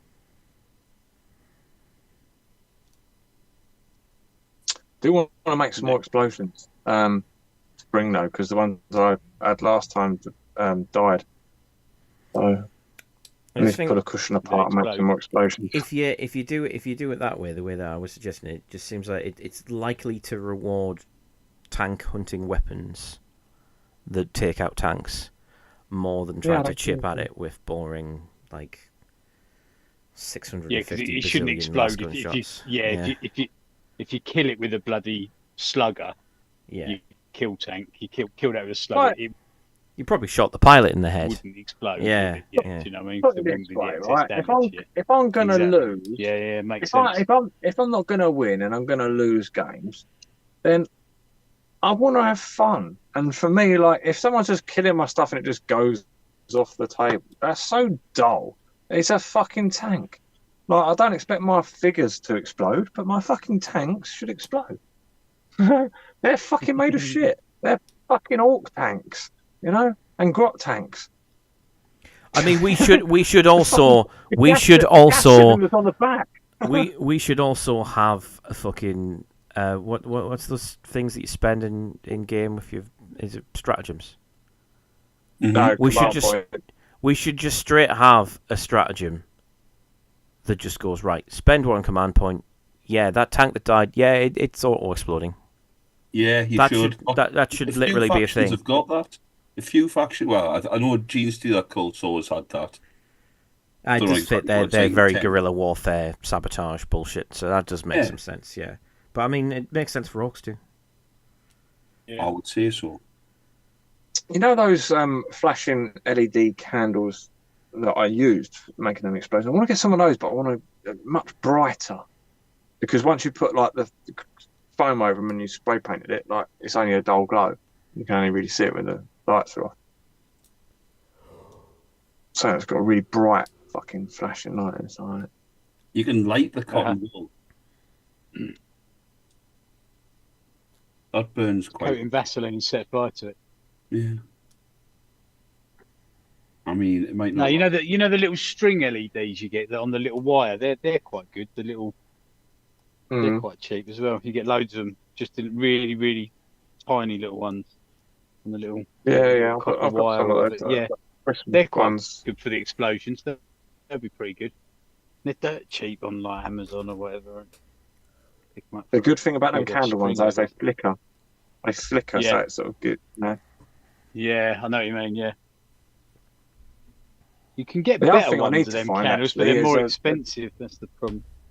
Well, you could probably get the effect without actually having to improve the light. Because what most people do when they do flames like that is they go, right, okay, well, I've got the tea light, and then you use some kind of clear setting goop to make the flamey shape. You could probably just mix into that goop some kind of luminescent pigment or something that will enhance the light. Oh. Well, maybe. Do that. Mm-hmm. You just mix it into the see-through goop that uses the flames. This has got like a little lid and frontage that goes over it with like two holes in it for two lights. So there should be a little circuit board in there, but it got damaged, so I've got to replace it. So I've got to find myself another miniature little square circuit board that's got two little LEDs on it that flash from one to the other because it was going. It was cool. But yeah, I can't finish that train piece until I do, and that's one of the things I want to bring to the meet. So I want to kind of get a new circuit board for it. But the shop that I got it no longer exists. Maplin. So they had them little hobby circuit boards and stuff. Yeah, Maplin don't exist anymore. Oh really? But they used to do like little beginners electronics kits and make your own little miniature circuit boards and switches and stuff like that, and that's where I got it. And so fuck knows how I'm going to get that again. Yeah, a lot of the LED stuff that you can get on Amazon is aimed at like teachers, and it's like you get like a load, but it's also really fucking expensive because it's aimed at fucking Yeah. It's aimed at bloody school kids, Well, so you pay the school budget tax. The schoolboy set. Well, it's like I always wanted. There was a computer game that I used to play at school. Getting back to computer games, right? That was really really cool. Where you started off as an archaeologist, and then you went back into Roman times to find out what the thing was. It was called Ark Venture, right? And it was a really really cool idea, and I wanted to play it as an adult because I thought, oh, that's really fucking cool. But you know, as a kid, you get to play on it for like what, an hour, which is barely really enough time to really get much out of it. And I thought, I'll try and buy it privately, and then you find out that it costs like it's to this day still costs like a couple of $100 because it's educational. So it's just ludicrously expensive.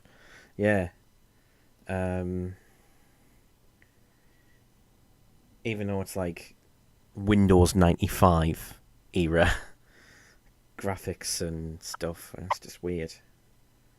Yeah, that's annoying. Right. Well, I tell you what, lads.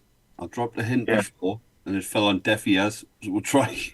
It's 2.5 hours now, so I think we should call it here, right? Yeah, probably. So show off what they've done. I was just intrigued about what Clint's doing. Oh. I'm just making some like electricity going across the thing with some wire rod, and then I'm going to stick a rod through the middle into the back of the shock jump, and that'll be the plume at the back, and then it'll be coming out the back. Yeah, try and make that. I'll be I've added some details. I've added some white and some bits and bobs and some tyres and stuff. Yeah, I'm doing some bits. I'm working on a mech boy. Ooh. You can probably guess the theme. Well, I've showed you what I've done. So Enough said from us lot then. yeah. Good night. Thanks for watching. Night all. Yep. Take it easy. Bye. Bye-bye. Bye. Bye.